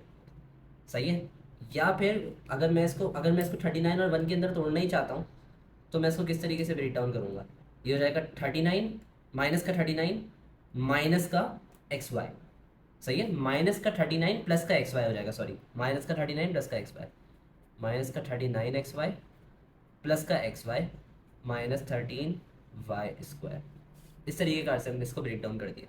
अब इसमें से मैं क्या करता हूँ, 3x कॉमन ले लेता हूँ, x माइनस 13y प्लस का, इधर से मैं एक काम करता हूँ, y कॉमन ले लेता हूँ, x minus 13y, x minus 13y एक तरफ, 3x प्लस y एक तरफ। हो गया भाई, फैक्टराइज हो गया। मिडिल टर्म तोड़ने के लिए आपको टेबल्स अच्छे से आने चाहिए। आप हर चीज़ में अगर कैलकुलेटर इस्तेमाल कर रहे होगे ना, कैलकुलेटर, देखो मना नहीं कर रहा हूँ कैलकुलेटर इस्तेमाल करने से, सही है, एक्यूरेसी के लिए बेहतर रहता है। लेकिन हर चीज़ में आप इस चीज़ को डाल देते हो, आपका फिर मतलब मेंटल मैथ्स फिर कहाँ है। इतना टाइम लगाओगे, जितना टाइम आप चंद कीज़ को दबाने में लगा रहे हो, उतने में अगर आपको टेबल्स याद हो तो आपका काम बहुत आसानी से हो जाएगा, या फिर टेबल्स की प्रैक्टिस ही हो तो हो जाएगा काम। अच्छा, आगे का भी जितना भी सिलसिला है वो इसी तरीके का से होगा। जो इंपॉर्टेंट चीज़ है उनको कॉमन ले लिया, कॉमन लेने के बाद उनके अंदर मिडिल टर्म ब्रेक कर दी, मिडिल टर्म ब्रेक करने के बाद फैक्टराइज कर दिया। मिडिल टर्म ब्रेक नहीं हो रही होगी, कुछ ना कुछ ऐड सब्ट्रैक्ट होगा और फिर बाकी का सॉल्व होगा। कोई भी इशू के सवाल बात आए, कोई भी सवाल ऐसा हो तो मुझे व्हाट्सएप कर देना। अच्छा, एक्सरसाइज नंबर 4.3 पे आ जाते हैं। 4.3 में हम मज़ीद फैक्टराइजेशन गिवन है। अच्छा, अब इस वाले क्वेश्चन के अंदर हमारे पास एक थोड़ी सी मुख्तलिफ एक कॉन्सेप्ट हम लोग लगा रहे होंगे। देखो किस तरह हमारे पास x² माइनस 4x और x² माइनस 4x जो है वो बहुत ज़्यादा सिमिलर है। सही है, बहुत ज़्यादा मतलब सिमिलर क्या, मिलते जुलते हैं, एक ही चीज़ है। तो चूंकि ये एक ही चीज़ है, मैं इसको किसी एक नंबर से या फिर किसी एक वेरिएबल से लेट कर देता हूँ। सही है,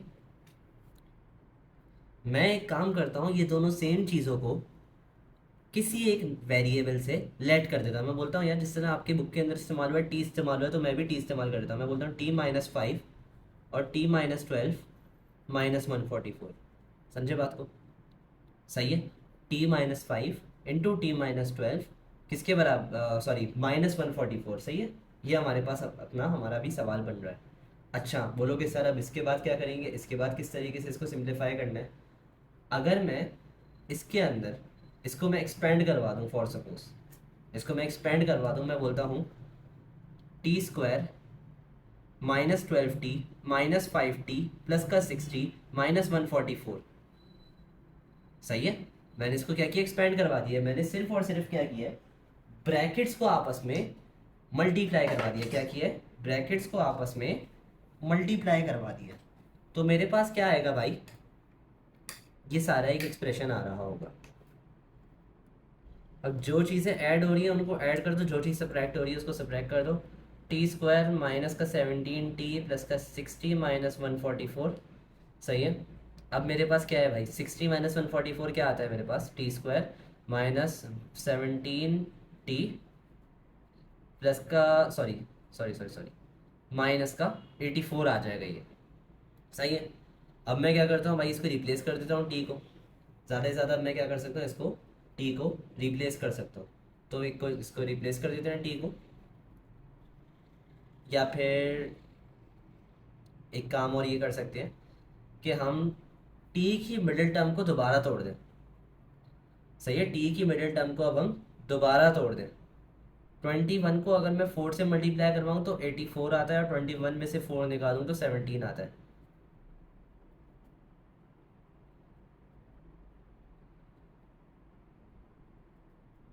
कॉमन ले ले,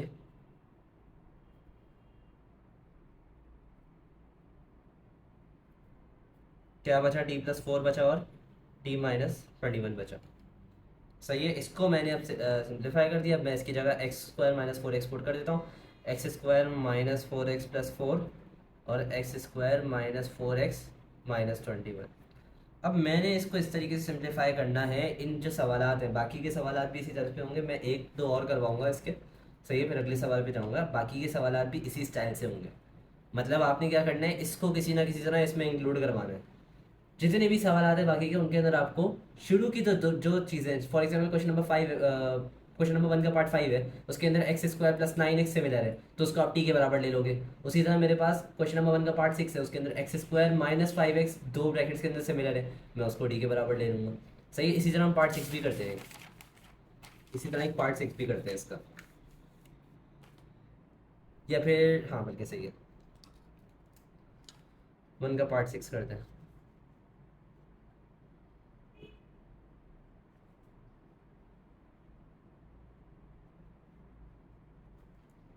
पेपर के लिहाज से ये चीज़ें बहुत कम आती है, लेकिन वही बात होती है, अगर आ गई तो ये इफ़ कंडीशन जो लग जाती है ना हर जगह, ये थोड़ा मसला करती है।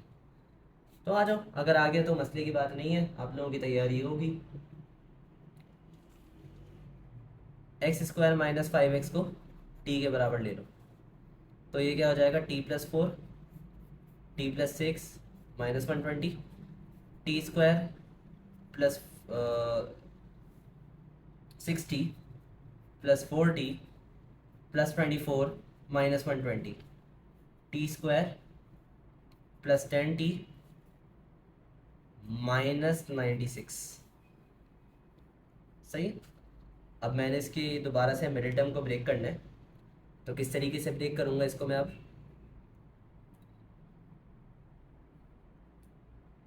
मुझे एक चीज़ पता है, 16 6 96 होता है, तो टी स्क्वायर प्लस का 16t माइनस 60 माइनस 96।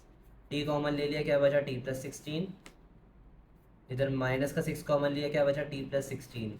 किस में ब्रेकआउट हो रहा है ये, टी माइनस 6 और टी प्लस 16 में। टी को रिप्लेस कर दो भाई, x square minus 5x minus का 6 और x square minus 5x plus का 16, इसके अंदर ये मेरे पास पूरा, मैंने बस क्या करना है, इस वाली चीज़ को इस पूरे में मर्ज करवाना है।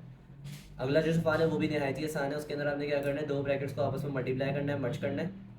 सही है, फिर उसके बाद आपके पास जो चीज़ माइनस प्लस हो रही है आगे, उसको माइनस प्लस करवा देना है। इसका मैं सिर्फ एक ही पार्ट करूँगा, क्वेश्चन नंबर 2 का पार्ट 6 करते हैं।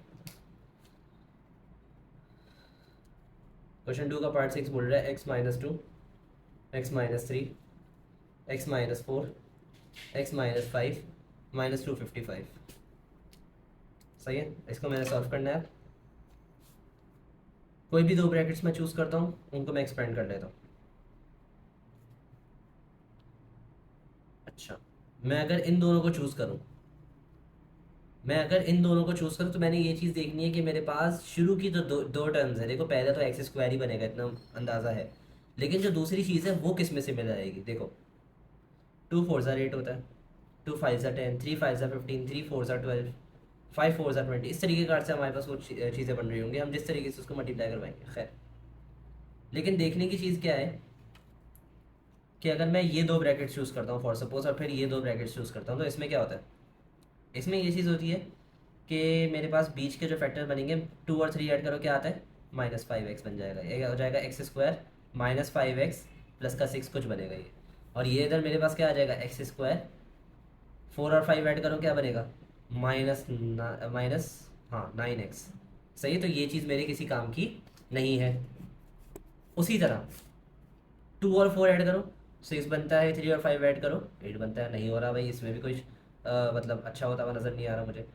5 और 2 ऐड करो 7 हो रहा है, 5 और 2 ऐड करो 7 हो रहा है, 4 और 3 ऐड करो 7 है। मतलब कि मैंने एक ये वाला ब्रैकेट लेना है, ये वाला लेना है और इन दोनों को लेना है। सही है, इस तरीके से चूज़ करना पड़ेगा मुझे मुझे इसी तरीके कार से चूज़ करना पड़ेगा कि मेरे पास बीच में जो मेरे पास पहली टर्म है और दूसरी टर्म है वो क्या आ जाए, सेम आ जाए। तो ये देखो x², मैं अगर इसको और इसको मल्टीप्लाई कर रहा हूँ मेरे पास क्या चीज़ आती है, x² -5x -2x प्लस का 10। एक तो ये चीज़ आ गई, ये मल्टीप्लाई हो जाए आपस में, ठीक है। उसी तरह x² -4x -3x प्लस का 12 -255। सही। अब ये भी 7 हो जाएगा, ये भी 7 हो जाएगा। देखो x² -7x प्लस 10। अब जिस तरीके से पिछला सवाल किया था वैसे ही इसको करना है। जिस तरीके से पिछला सवाल किया था, ये जो हमने पूरा सॉल्व किया, मैं इसको पिछले सवाल की फॉर्म के अंदर ले आया हूँ। अब मैंने इसको सॉल्व करना। सही है। अच्छा, आगे आ जाते हैं थोड़ा।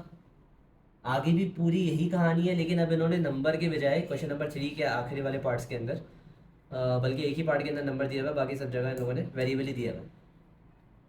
तो उन्होंने क्या किया हुआ है भाई, उन्होंने बोला है भाई आगे 4x² लगा दिया या -x² लगा दिया या -3x² -23, कोई मसले वाली बात नहीं है इसमें। सही है, जिस तरीके से ब्रैकेट एक्सपेंड करना है आप वही काम करोगे, लेकिन अब की बार क्या करोगे, उस वेरिएबल को ऐड करवा दोगे। सही है, मतलब अगर मेरे पास माइनस का 3x हो इधर तो स्क्वायर हो इधर, तो मैं इसको सॉल्व करूंगा पूरा और एंड के अंदर आके -3x² को ऐड करवा दूंगा। -120 है ना, इसको मैं इसके अंदर ऐड करवा रहा था आखिर में आते हुए। इधर मैंने क्या किया था, इसको माइनस का 96 कर दिया था ना, माइनस का 96 हो गया था, ये ऐड करवा दिया था मैंने। अब मैं इसके अंदर ऐड करवा दूंगा भाई जो मेरे पास वेरिएबल होगा। सही है, तो इसमें ज़्यादा कोई मसले वाली बात नहीं है। आगे आ जाते हैं।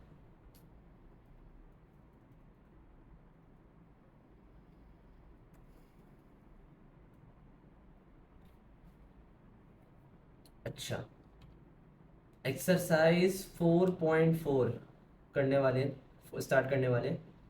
इसके अंदर भी फैक्टराइजेशन है, फार्मूलाज लगने वाले वही वैसे। सही है, इसके अंदर भी वही फार्मूलाज लगेंगे, तो मेरा नहीं ख्याल इसके अंदर भी कोई इशू होना चाहिए। लेकिन फिर भी just in case, question number 1 की पार्ट 7 के अंदर मुझे डायरेक्ट फार्मूला लगता नज़र आ रहा है। कौन सा वाला फार्मूला, जाना माना फार्मूला चैप्टर नंबर 3 का फार्मूला है ये। सही है, मैंने पहले भी ये चीज़ बताई हुई है कि बहुत सारी चीज़ें आगे जाके रिपीट होती रहती हैं। तो क्वेश्चन नंबर 1 का पार्ट 7 क्या बोलता है भाई, उसमें 64/27 प्लस का 16/3 x³ अगर किसी को उन फार्मूलाज में इशू है तो वो मेरी पिछली वाली वीडियो देख सकते हैं, मैंने उसके अंदर एक तरह का स्पीडी किस्म का रिवीजन करवाया हुआ है। इधर x का स्क्वायर है सॉरी, और इधर मेरे पास क्या है, x³ है। सही है। अच्छा, अब इसके अंदर मैं फॉर्मूला कैसे लगाऊंगा ये देखने वाली बात है। देखो, एक चीज़ तो मुझे पता है कि मेरे पास जो फॉर्मूला था a + b का होल क्यूब बराबर था किसके, a³ प्लस का 3a² प्लस का 3b² प्लस का b³। सही है, ये था मेरे पास a³ प्लस b³ का फॉर्मूला। अगर माइनस का साइन आ जाए माइनस वाला फॉर्मूला लगा देंगे। सही है, लेकिन इधर हमारे पास क्या है, प्लस का साइन है तो हम प्लस वाले फॉर्मूला लगाएंगे। अगले वाले सवाल के अंदर भी यही काम हो रहा है, उन्होंने माइनस वाला दे दिया, बस ऊपर वाले सवाल में प्लस वाला फॉर्मूला लग रहा है और नीचे वाले सवाल में माइनस का फॉर्मूला लग रहा है। तो एक ये सवाल कर लेते हैं, एक नीचे वाला भी कर लेते हैं, कोई इशू की बात नहीं है। a³, सही है, अगर मैं बोलता हूँ a, b अगर मैं बोलता हूँ लेट b मेरे पास क्या है, x है। सही है, a मेरे पास क्या है भाई, इसका क्यूब रूट ही होगा ना। 64 का क्यूब रूट क्या होता है, 4। 27 का क्यूब रूट क्या होता है, 3। सही है। अच्छा, क्यूब रूट से मुराद मतलब फॉर एग्जांपल 3 का क्यूब अगर 27 है तो 27 का क्यूब रूट क्या होगा, 3 होगा। सही है, ये होता है क्यूब रूट, ये वाला। Cube root of 64 is equal to 4, cube root of 27 is equal to 3। सही। अच्छा, अब क्या करना है भाई, मैंने अब जो मेरे पास ए और बी वाली वैल्यूज हैं उनको रिप्लेस करना है मैंने। x प्लस 4/3 का होल क्यूब। सही है, x प्लस 4/3 का होल क्यूब। किस तरीके से मैं इसको बराबर में लेके आऊँगा, आप ये चीज़ देखिएगा। अगर मेरे पास इधर में a 4/3 है तो ये आ गया 4/3 का होल क्यूब, एक कंडीशन प्रूव हो गया। प्लस का 3 टाइम्स ए स्क्वायर बी। ए क्या है 4/3 ना, तो इसका स्क्वायर कर दिया। और बी क्या है मेरे पास x, उसको एज इट इज़ लिख दिया। 4 का स्क्वायर 16, 3 का स्क्वायर, वैसे तो आई गेस 3 का स्क्वायर इन्हें इधर 9 लेना चाहिए था, इधर मेरे पास फिर 9 होना चाहिए। नहीं, सॉरी सॉरी सॉरी, एक गड़बड़ मेरे दिमाग में आ गई। ये 3 ऊपर है ना, तो वो डिवाइड मल्टीप्लाई होकर वो इधर मेरे पास 3 ही बचेगा, टेंशन ना लो। प्लस इधर मेरे पास 3 आ जाएगा। 4x कैसे आया मेरे पास, प्लस का 3 टाइम्स बी स्क्वायर क्या है, बी स्क्वायर क्या है एक्स स्क्वायर। ए क्या है 4/3, 3 से ये वाला 3 कैंसिल हो जाएगा, 3 से ये वाला 3 कैंसिल हो जाएगा। प्लस का आखिर में बी का क्यूब यानी एक्स का क्यूब। सही है, इस तरीके से मेरे पास चीज़ें कैंसिल हो के कट कट आगे आ जाएंगे, लेकिन जो मेन फोकस तुम्हारा होना चाहिए ना, वो एक ये वाली वैल्यू है और एक ये वाली वैल्यू है। देखो अंदाज़ा हो जाएगा कि कोई फॉर्मूला है। सही है, कि मेरे पास, मुझे अंदाज़ा होगा कि मेरे पास a प्लस बी का होल क्यूब वाला फॉर्मूला लग रहा है इसके अंदर। सही है, तो मेरे पास क्या है भाई, ये ए क्यूब और बी क्यूब की वैल्यू को फटाफट पकड़ लो। ए क्यूब की वैल्यू और बी क्यूब की वैल्यू को जब तुमने फटाफट एक बार पकड़ लिया, तब तुम्हारे पास आसान है सिलसिला। क्योंकि तुम्हें बहुत सारे क्यूब रूट्स पता होंगे। 8 का क्यूब रूट इस्तेमाल होता है, 8 का क्यूब रूट 2 होता है, 64 का क्यूब रूट 4 होता है, 216 का क्यूब रूट 6 होता है। आगे जो क्यूब्स आ रहे हैं मैं उसी का बता रहा हूँ आपको। 125 का क्यूब रूट 5 होता है। सही है, तो इसी तरीके से आपके पास आगे के सवालात हो रहे होंगे, तो उनमें परेशान होने की ज़रूरत नहीं है। किसी में माइनस का फॉर्मूला है, किसी में प्लस का फॉर्मूला है, लेकिन एंड में बननी क्या है भाई, वही चीज़ बननी है आपके पास। अच्छा, मैं अब आ जाता हूँ नेक्स्ट एक्सरसाइज पे आ जाता हूँ। माइनस वाले फॉर्मूला के आप खुद कर लेना, कोई इशू आए तो बता देना। अच्छा, आगे मजीद फैक्टर्स आ रहे हैं, मतलब ये तो पूरा आप कह लो कि फैक्टर्स वाले ही चैप्टर है। सही है, ये क्वेश्चन 1 और 2 तो पिछली एक्सरसाइजेस के अंदर इसके जैसे बहुत सारे क्वेश्चन कर चुके हैं। मेरा नहीं ख्याल इनको ज़्यादा मजीद करने की ज़रूरत है। आगे आ जाते हैं। आगे हमारे पास आता है रिमाइंडर थ्योरम, फैक्टर थ्योरम और सिंथेटिक डिवीजन मेथड। सही है, अब इस तरीके से हमने इसको सॉल्व करना है। मतलब बहुत सारे हमारे पास पॉलिनोमियल्स ऐसे होते हैं जिनके अंदर फैक्टर्स इस तरह डायरेक्टली निकालना बड़ा मुश्किल है। सही है, सबसे पहले रिमाइंडर थ्योरम देख लेते हैं। रिमाइंडर थ्योरम क्या चीज़ है, रिमाइंडर थ्योरम क्या होता है भाई, उन्होंने बोला हुआ है when a polynomial p of x of degree n is greater than equal to 1। ये मैं बुक के अंदर हूँ, chapter number sorry page number 94 पे। Is divided by x minus a कोई भी नंबर है, the remainder r is found by r is equal to p of a। अच्छा देखो, अगर मेरे पास, यहाँ तक तो हमारी ये वाली एक्सरसाइज खत्म होती है, आगे आते हैं ज़रा। अगर मेरे पास कोई भी दो पॉलिनोमियल्स हैं, मैं बोलता हूँ x square minus 3x plus 2, इसको मैंने डिवाइड करवा दिया x माइनस 2 से। क्या करवा दिया भाई, इसको डिवाइड करवा दिया किस चीज़ से, x माइनस 2 से डिवाइड करवा दिया। सही है, इसको मैंने किस चीज़ से डिवाइड करवाया, x माइनस 2 से डिवाइड कराया। तो वो बोलता है कि भाई इधर जो वैल्यू है, इधर जो वैल्यू है, अगर वो वैल्यू पुट कर दो इधर x की जगह पे, तो मेरे पास क्या आ जाएगा इसका रिमाइंडर। मैं कोई मतलब, मैं इसका आपको फिजिकल प्रूफ भी दिखा देता हूँ अभी। सही है, जो नॉर्मल डिवीजन मेथड होता है हमारा, मैं आपको इसको पुट करके भी दिखा देता हूँ।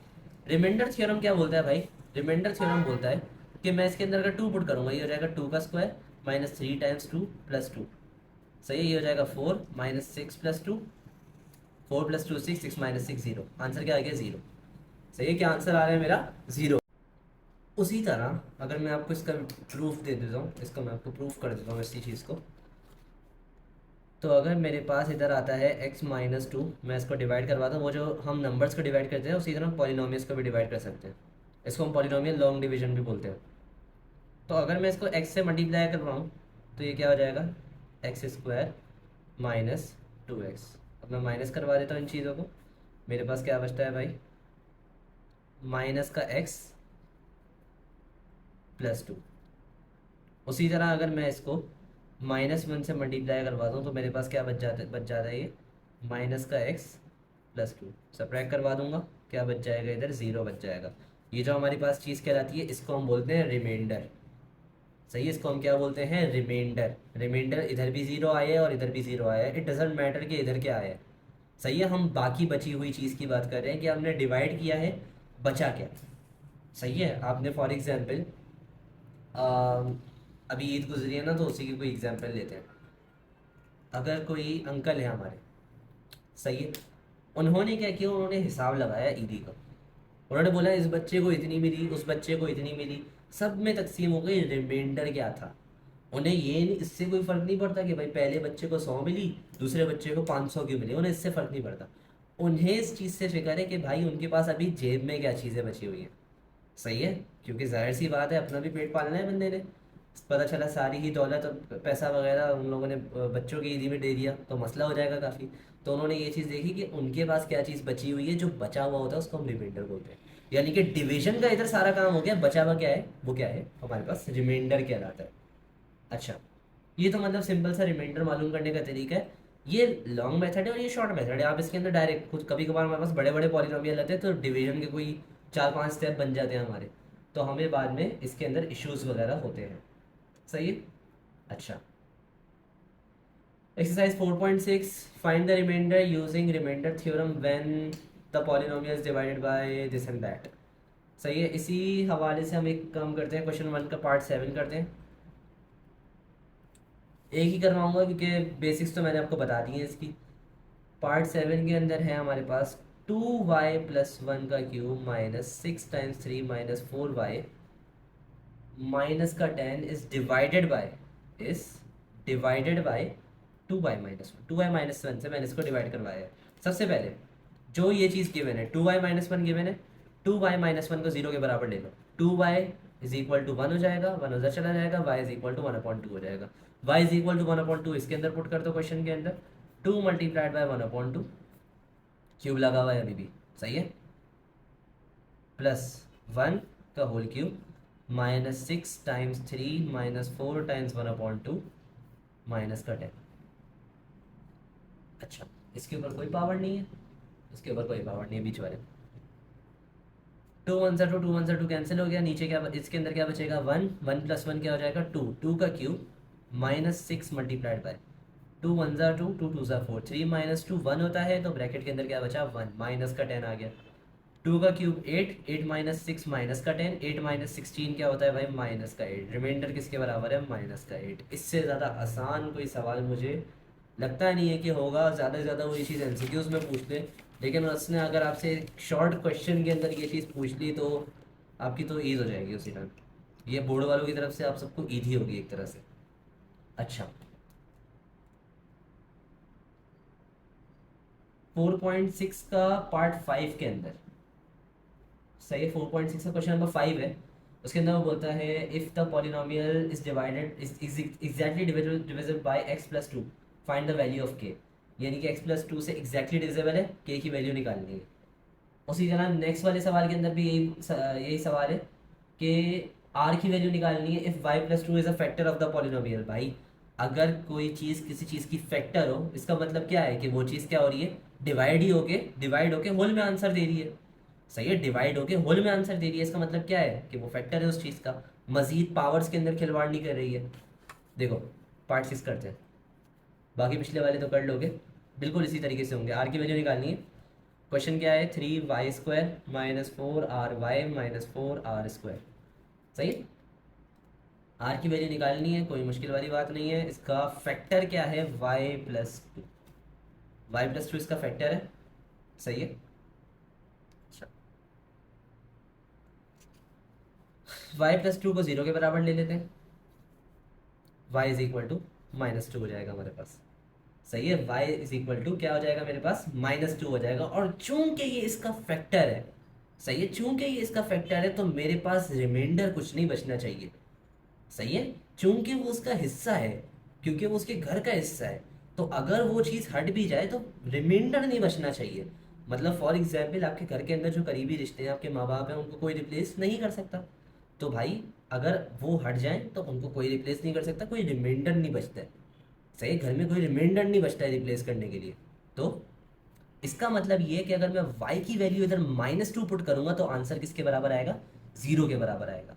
तो अगर ये मेरे पास, मैं इसको लेट कर देता हूँ, अगर ये p ऑफ x था तो p ऑफ -2 मेरे पास बराबर आ जाएगा 3 टाइम्स -2 का square -4 times r times -2 -4 times r square is equal to 0। सही है। अच्छा, इधर मेरे पास -2 का स्क्वायर क्या हो जाता है? 4 3 4 12 plus 8r -4r square is equal to 0। 4r square -8r minus का 12 इज इक्वल टू 0। अब मैं इसमें से 4 कॉमन ले लेता हूँ। R square -2r -3 is equal to 0। R square 4 उधर जाके डिवाइड करवा देते तो 0 से कोई भी चीज़ डिवाइड हो जाती है तो क्या हो जाता है? 0 ही हो जाता है। -2r -3 is equal to 0। अब मिडिल टर्म ब्रेक कर देते हैं। आर स्क्वायर माइनस, कॉमन ले लो, सॉरी पहले वो ले लो, मिडिल टर्म ब्रेक कर दो, उसके बाद कॉमन ले लेना। क्या आ जाएगा? ये 3 1 3 के अंदर ब्रेक डाउन होगा। -3r plus r -3 is equal to 0। r common ले लिया, क्या बचा इधर? r -3 प्लस का 1 times r -3 is equal to 0। r -3 बच गया और r + 1 आ गया। अब इसको बराबर ले लेते हैं। एक बार r -3 को 0 के बराबर लेंगे, एक बार r + 1 को 0 के बराबर लेंगे। क्योंकि मेरे पास जब भी दो ब्रैकेट्स आते हैं आपस में मल्टीप्लाई हो रहे हों और उनको आगे इक्वल टू के पास 0, यानी वो दोनों 0 के बराबर हो, तो इसका मतलब है ये भी 0 के बराबर हो सकता है और ये भी 0 के बराबर हो सकता है, दो कंडीशन में। तो मेरे पास r इज इक्वल टू 3, या फिर दोनों ही 0 हो सकते हैं। माइनस का 3 उधर जाके प्लस का 3, और r is equal two plus का 1 उधर जाके माइनस का 1, r इज इक्वल टू -1। इस तरह हमने r की दो वैल्यूज निकाल ली। पिछले जो सवाल है उनके अंदर भी एग्जैक्टली डिविजिबल जो चीज़ होगी, मतलब रिमाइंडर 0 है। क्वेश्चन नंबर 5 के अंदर रिमाइंडर 0 होगा डिवाइड करने के बाद। और हमारे पास जो क्वेश्चन नंबर 4 है उसके अंदर थोड़ा सिलसिला आ रहा है कि उसके अंदर उन्होंने बोल दिया पॉलिनोमियल्स दे दिए, उन दोनों का बोल रहे हैं कि सेम रिमाइंडर है जब हम y-3 से डिवाइड करवाते हैं। तो कोई मसले वाली बात नहीं है, इसके अंदर दो इक्वेशंस बनेंगी, उसी हिसाब से इसको सॉल्व करना है। यानी कि आपने एक बार क्या करेंगे, p ऑफ y जो है उसके अंदर आप 3 पुट करेंगे y की जगह, और फिर q ऑफ y है उसके अंदर y की जगह 3 पुट करेंगे। दो इक्वेशंस आ जाएंगे, उन दोनों को आपस में सॉल्व करेंगे, आपके पास फिर क्या आ जाएगा? हमारे सही। तो उसके बाद फिर हमारे पास एक्सरसाइज 4.7 सिंथेटिक डिवीजन मेथड आ जाता है। सिंथेटिक डिवीजन का क्या चक्कर है अभी पता लग जाता है। By using synthetic division method, divide the following polynomial, also find their quotient and remainder। यानी कि सिंथेटिक डिवीजन के तरीके से क्या करवाना है भाई? डिवीजन करवाना है, डिवाइड करवाना है इसको। सही है। अच्छा, और ये जो डिवीजन है ना, ये सिंगल टाइम डिवीजन, सही है, ये एक ही बार वाली डिवीजन हो रही है। मतलब ये बार बार चलते चलते डिवाइड नहीं हो रहा, ये एक बार की डिवीजन, वन टाइम डिवीजन। सही है। जो हम ये वाले लॉन्ग डिवीजन कर रहे थे ना, तो ये सिंगल टाइम डिवीजन हो रही है, पूरा एंड तक नहीं लेकर जा रहा उसको सिंथेटिक डिवीजन की। ये थोड़ा आप कह रहे ड्रॉबैक है एक तरह से। खैर, हमें तो सिर्फ फैक्टर्स से मतलब है, तो हमने सिर्फ और सिर्फ फैक्टर्स निकालने हैं, इसके क्वोशंट भी निकालने हैं और रिमाइंडर भी निकालने हैं, कोई उसकी बात नहीं है। अब ये निकाल लेते हैं हम। अब इस सवालात की ना एक अच्छी बात ये है कि उन्होंने पहले ही आपको फैक्टर दे दिए। कभी कभी ऐसा होता है कि आपके पास फैक्टर नहीं होता कि किस चीज़ से आपने डिवाइड करवाना है, तो उन्होंने आपको फैक्टर दे दिया है। तो बस शुरू कर लेते हैं। 4.7 क्वेश्चन 1 का पार्ट करते हैं 6। p of x is equal to x की power 4 plus x cube plus x square, sorry ये माइनस एक्स स्क्वायर है, plus x minus 1 divided by x minus 1। असल में पीडीएफ बहुत मेरे पास छोटी छोटी इमेज बनाकर दिखा रहा है। लॉगरिथम्स वाली वीडियो के अंदर आपने देखा ही होगा कितना छोटा लॉग टेबल बन के आ रहा था वो। अच्छा, x माइनस 1 से इसको डिवाइड करवाना है, इसका मतलब क्या है? x minus 1 is equal to 0, x is equal to 1। x is equal to 1 वाली जो वैल्यू है, अब हमने क्या करना है, उसकी उसी से सॉल्व करना है। इसका एक सिंथेटिक डिवीजन वाला एक टेबल होता है। टेबल क्या कहूँगा मैं, या फिर लोग बहुत सारी चीज़ें बोलते हैं इसको। आपको जो चीज़ ज़्यादा सूटेबल लगे आप वो चीज़ बोलो।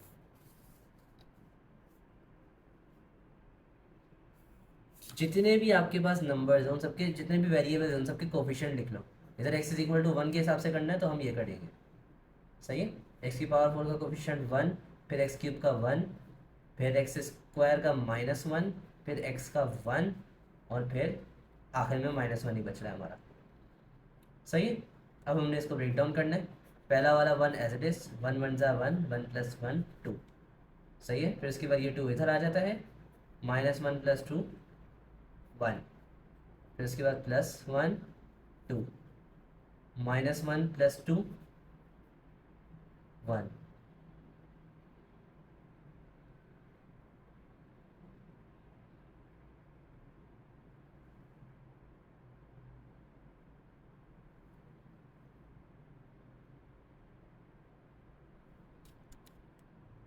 अब देखो भैया, ये जो हमारे पास 1 है ना, ये मेरे पास क्या है, रिमाइंडर है। अब सोचने वाली बात ये देखो, रिमाइंडर मेरे पास 1 के बराबर आ रहा है, रिमाइंडर 0 के बराबर नहीं है। रिमाइंडर 0 के बराबर कब आ रहा है, जब एग्जैक्टली डिविजिबल हो या फिर फैक्टर हो। इसका मतलब ये है कि ये जो पॉलिनोमियल है ये इससे एग्जैक्टली डिविजिबल नहीं है। मेरे पास रिमाइंडर बच रहा है अभी भी, कुछ ना कुछ मेरे पास कोई ना कोई चीज़ क्या हो रही है, रिमेन हो रही है। तो मेरे पास, अब मैं अपने एक्सप्रेशन को लिख लेता हूँ। तो मेरा क्वोशंट क्या बनेगा, क्वोशंट आएगा मेरा, सबसे पहली चीज़ जो पावर एक थी ना, हमारे पास पावर 4 वाला क्वेश्चन था। अब मैं एक पावर, एक एक पावर कम करके लिखूंगा। क्या हो जाएगा ये, एक्स का cube plus 2x² plus x plus 2। सही है। और रिमाइंडर मेरे पास क्या है भाई, 1 के बराबर है। रिमाइंडर मेरे पास क्या है भाई, 1 के बराबर है। अच्छा, आगे हमारे पास value, for what value of k -2 is a zero of the polynomial. यानी कि -2 जो है वो क्या है भाई, उसके फैक्टर्स के अंदर आ रहा है एक तरह से। यानी k की जो वैल्यू है उसको -2 डालने पे मेरे पास क्या आ रहा है भाई, कि मेरे पास आंसर रिमाइंडर जो है वो क्या आ रहा है, 0 आ रहा है। k -2 पे रिमाइंडर क्या आ रहा है, सॉरी -2 है, रिमाइंडर मेरे पास क्या आ रहा है भाई, 0 के बराबर आ रहा है। सही है। अब इसको किस तरीके से सॉल्व करेंगे, इसको भी इस तरीके से देखते हैं। पॉलिनोमियल क्या गिवन है मेरे पास, x का, आई गेस, एक सेकेंड मुझे थोड़ा जूम करके देख लेते हैं। x की पावर क्यूब है। सही है। X cube plus x² -14x -k। सही है। तो मेरे पास क्या है भाई, ये पॉलिनोमियल पूरा गिवन है मेरे पास, p ऑफ x मेरे पास गिवन है। अच्छा, तो k की वैल्यू मेरे पास क्या थी, -2 थी। तो इसका फैक्टर, अगर मैं बोलना चाहूँ, सॉरी, k की वैल्यू नहीं, x की वैल्यू -2 रखनी है ना, x की वैल्यू -2 रखनी है। तो x की वैल्यू -2 के ऊपर, सही है, x की वैल्यू -2 के ऊपर मेरे पास जो रिमाइंडर बचेगा वो क्या आएगा, 0 आएगा। तो मैं -2 पुट कर देता हूँ बस डायरेक्ट इसके अंदर। इसके अंदर ज़्यादा कोई इशू की बात तो होनी नहीं चाहिए। इसको सिंथेटिक से भी कर सकते हैं लेकिन रिमाइंडर थ्योरम ज़्यादा आसान रहता है।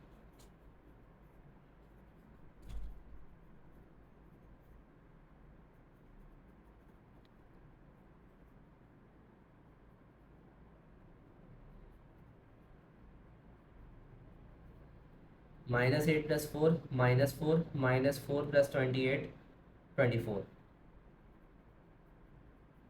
k इज इक्वल टू 24 आ जाएगा हमारे पास। सही। ये हमारे पास k की वैल्यू आ गई।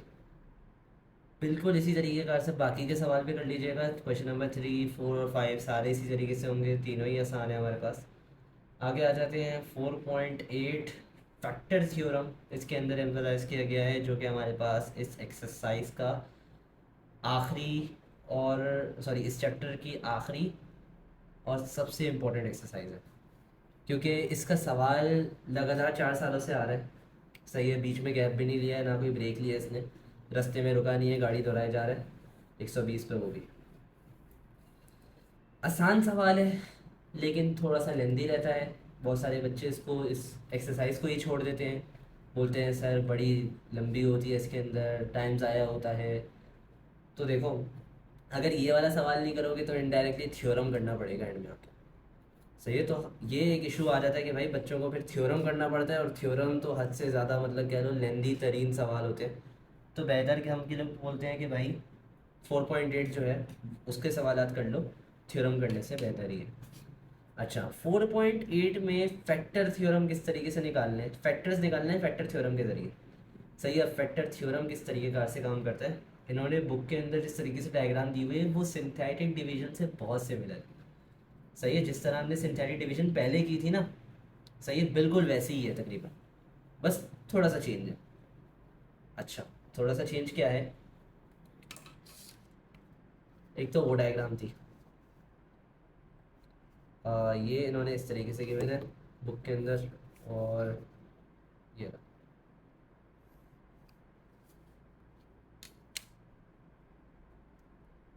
इसी तरीके कार से इन लोगों ने गिवन किया हुआ। सही है। यानी कि इधर मेरे पास फर्स्ट वैल्यू, अगर मेरे पास चार चीज़ों का पॉलिनोमियल है, सही है, क्वाड्रोनोमियल है, तो मेरे पास एक दो तीन और ये चार, सही है, चौथी वैल्यू यहाँ पे आ जाएगी, ये पॉलिनोमियल आ गया मेरा। सही है। तो इसी तरीके से हमने इसको सॉल्व करना है, जो भी वैल्यू होगी उसको एज इट इज़ नीचे लेकर आएंगे, फिर वो माइनस प्लस करवा के एंड के अंदर आपको ज़ीरो लेकर आना होता है। ये वाला सिलसिला होता है। या तो आप इस डायग्राम से कर लो, या तो एक और डायग्राम है, मुझे वो ज़्यादा आसान लगती है, आप उससे कर लो पहले से, आप चाहो तो। एक ये तरीका है, इस तरीके वाला। सही है। इसके अंदर आप फैक्टर इधर लिखते हो और आगे मतलब करते करते इधर ले आते हो इसको, आखिरी वाले मतलब जो पार्ट है आपका रिमाइंडर को, रिमाइंडर तो आपके पास जीरो ही होना होता है वैसे भी। तो उधर जो रिमाइंडर है वो यहाँ पे आ रहा होता है, इधर रिमाइंडर यहाँ पे आ रहा होता है। तो खैर, बढ़ते हैं सवालात की तरफ। सवालात की तरफ आ जाते हैं। एक्सरसाइज 4.8। 4.8 के क्वेश्चन को गौर से देखना। हमारे पास जो आखिरी नंबर है उसी से ही हमने फैक्टर निकालने हैं, असल तो आखिरी नंबर पे हमारा मेन फोकस होना चाहिए। क्वेश्चन नंबर 3 करते हैं। इसके हम 3 सवाल करेंगे 4.8 के। सबसे पहले 3 करते हैं। 3 में वो बोलता है x cube minus six x square plus का 11 एक्स माइनस का 6 is equal to, sorry is equal to नहीं आएगा इसके अंदर भी। सही है। ये मेरे पास, बल्कि मैं इसको नाम दे देता हूँ एफ ऑफ एक्स का, फंक्शन ऑफ एक्स का। सही है। या फिर P of x, polynomial of x भी बोल सकते हो इसको, जिस तरह जो नाम देना चाहो दे दो, लेकिन नाम देना ज़रूरी क्यों है वो अभी पता लग जाएगा आपसे।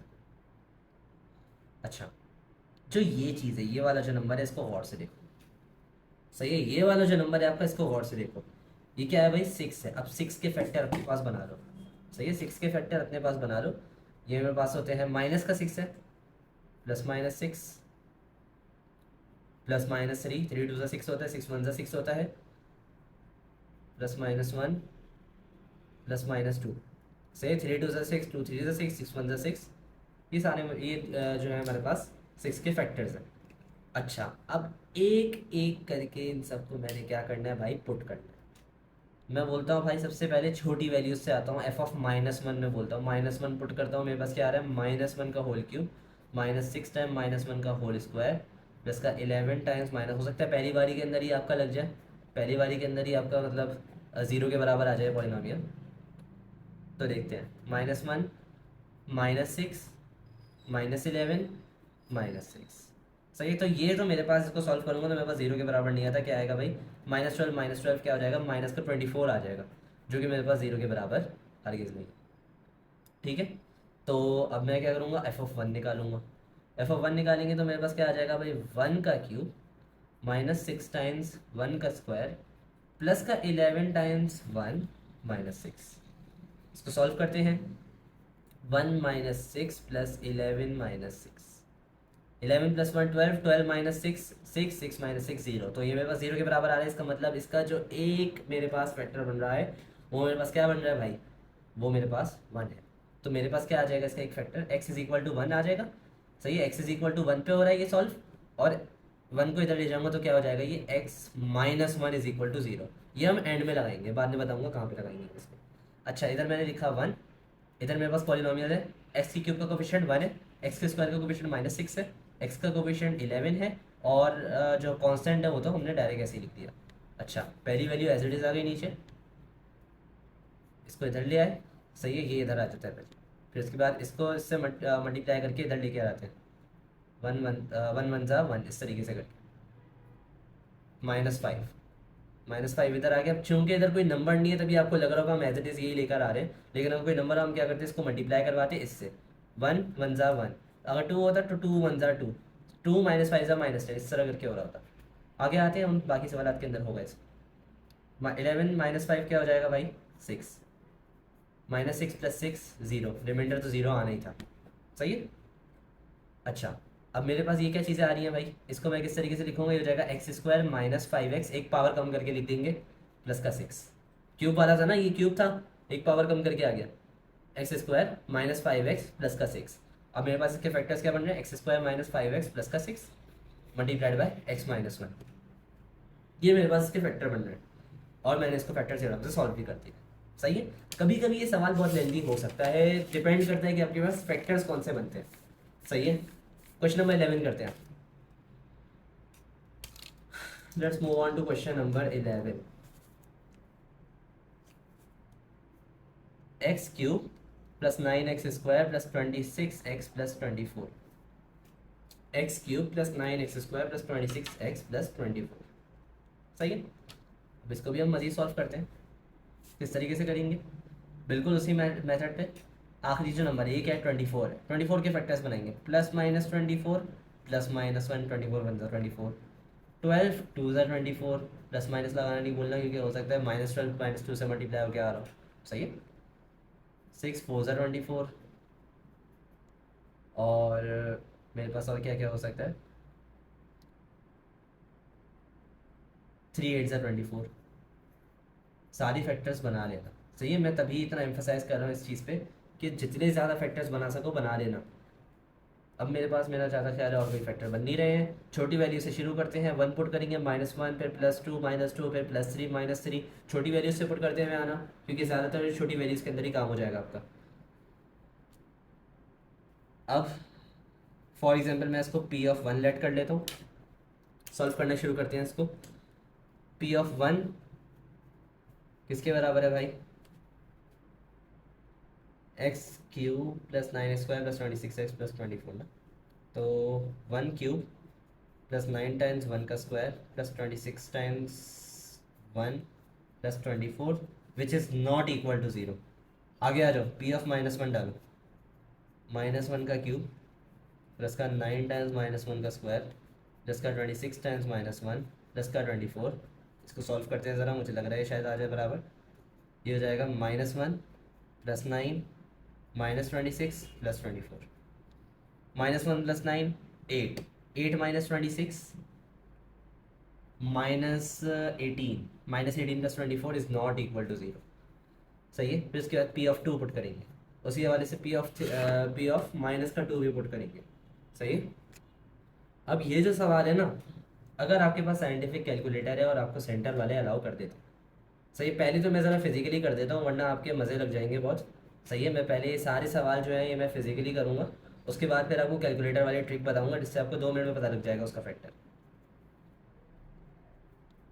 सही है। 2 पुट करूँगा, 2 का क्यूब प्लस का 9 टाइम्स 2 का स्क्वायर प्लस का 26 टाइम्स 2 प्लस 24, जो कि मेरे पास 0 के बराबर नहीं होगा। P(-2) पुट करते हैं, -2 का क्यूब प्लस 9 टाइम्स -2 का स्क्वायर प्लस 26 टाइम्स -2 प्लस का 24। सही है। अच्छा, -2 का क्यूब -8, 9 4 ज़ार 36, -52 प्लस 24। इसको सॉल्व करें, ये हो जाएगा -60, ये हो जाएगा +60, 0 के बराबर आ गया। इसका एक फैक्टर क्या है, -2। सही है। यानी कि x is equal to -2, x + 2 is equal to 0। अच्छा, x इज इक्वल टू -2 है, -2 इधर लिखेंगे, वही हमारा तरीका ख़ानदानी वाला सिंथेटिक डिवीजन। अब चाहो तो वो वाला बुक की वाली डायग्राम यूज़ कर लो, कोई इशू की बात नहीं है। 1 9 26 24, 1 जो है पहली चीज़ एज इट इज आ जाती है नीचे, -2 टाइम्स 1 -2, ये हो जाएगा 7, -2 टाइम्स 7 -14, प्लस क्या क्या आ गया मेरे पास 12, minus 2 time 12 minus 24 minus 24 minus 24 0। ये क्या बन गया मेरे पास, एक्स स्क्वायर प्लस का 7x प्लस का 12। मेरे पास इसके फैक्टर्स क्या बन गए, पी ऑफ एक्स जो है मेरे पास बराबर आ गया x square plus 7x plus का 12 मल्टीप्लाइड बाई एक्स प्लस 2। सही है, ये बस इस तरीके से इसके फैक्टर्स आ गए। उसी तरह मेरे पास बाकी के सवाल सारे इसी पैटर्न पे होंगे, फैक्टर्स निकालने हैं, सॉल्व करना है। अब आ जाते हैं आसान ट्रिक की तरफ। आसान ट्रिक क्या है भाई, हाँ पहले मैं ज़रा वीडियो चेक कर लूँ कि सही आ रही है या नहीं आ रही। मैं ज़रा इसको इसके ऊपर ले आता हूँ, अब शायद क्लियर भी हो रहा हो उसका कैलकुलेटर का। सही है। अच्छा, अब एक काम करो, आप सारे क्या करो, मोड सेटअप पे आ जाओ। किस पे आ जाओ, मोड सेटअप पे आ जाओ। मोड सेटअप पे आए, इधर 5 नंबर पे क्या है, इक्वेशन है। 5 नंबर पे इक्वेशन है, इधर 4 वाला जो डिजिट है उसको सिलेक्ट कर लो आप। सही है, 4 वाला डिजिट क्यों सिलेक्ट किया भाई, क्योंकि इसके अंदर क्यूबिक इक्वेशन आ रही है और मेरे पास क्यूबिक इक्वेशन की फैक्टर निकालना है मैंने। सही है। अच्छा, अब क्या करो कि तुम्हारे पास जो क्वेश्चन था, क्वेश्चन को गौर से देखो। क्वेश्चन मेरे पास क्या था भाई, एक्स क्यूब प्लस का 9x² एक्स क्यूब प्लस का 9x² प्लस 26x प्लस 24। सही है। एक्स क्यूब के कोफिशिएंट डालो, क्या है भाई, पहले वाले में एक्स क्यूब का कोफिशिएंट आएगा 1, क्योंकि कुछ नहीं है ना उससे पहले, एक्स क्यूब से पहले। उसके बाद एक्स स्क्वायर का कोफिशिएंट 9, एक्स का कोफिशिएंट 26 और कांस्टेंट क्या है मेरे पास 24। डाल दिया कैलकुलेटर में, इक्वल्स टू प्रेस किया। मेरे पास इसका एक फैक्टर -4 पे 0 देगा मुझे। अगर मैं इसके अंदर वैल्यू डालूंगा -2 की तब 0 देगा, -3 की तब 0 मिलेगा। सही है, इसने मुझे 3 वैल्यूज़ दे दी, -4 -2 और -3।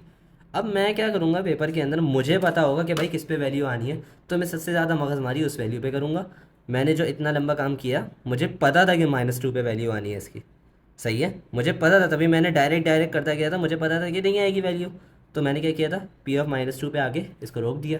लेकिन वर्किंग करनी ज़रूरी है पेपर में। अगर आप डायरेक्ट करोगे तो उप्स, तो अगर आप डायरेक्ट करोगे तो आपको शायद, आपके शायद मार्क्स की डिडक्शन हो जाए, क्योंकि हो सकता है कि बोर्ड वाला समझे कि भाई आपने कोई चीटिंग का अमल इस्तेमाल किया है या कोई सिलसिला किया है, जो भी किया है आपने गूगल पे डाल दिया, एआई पे डाल दिया सवाल। तो ये भी हो रहा है आजकल, बहुत मोबाइल ले जाते हैं बच्चे। सही है, एआई से, एआई पे डाल देते हैं उसको सवाल को, और वो हो जाता है भाई, सॉल्व आ जाती है, परसेंटेज अच्छी उनकी। जिन सेंटर्स में ज़्यादा सख्ती नहीं होती वहाँ पे ये हाल हो रहा होता है। खैर, जो भी बात है, लेकिन मैंने आपको ट्रिक बता दी है। अगर आपका सेंटर अलाउ कर दे आपको ये कैलकुलेटर, तो आप ये ट्रिक अप्लाई कर सकते हो। बाकी यहाँ पे हमारा चैप्टर नंबर 4 ख़त्म होता है। काफ़ी लंबी वीडियो हो गई है, अच्छे से इस वीडियो को देख लेना। मैंने काफ़ी इसके अंदर चीज़ें मिस की हैं, लेकिन मैंने सारे बेसिक जो कॉन्सेप्ट्स हैं उनको डिस्कस कर लिए। सही है, चाहो तो ये वीडियो पेपर से एक दिन पहले देख लेना, एक रात पहले देख लेना। सही है, एक तरह से हर चीज़ रिवाइज हो जाएगी। ओके, अल्लाह हाफिज़।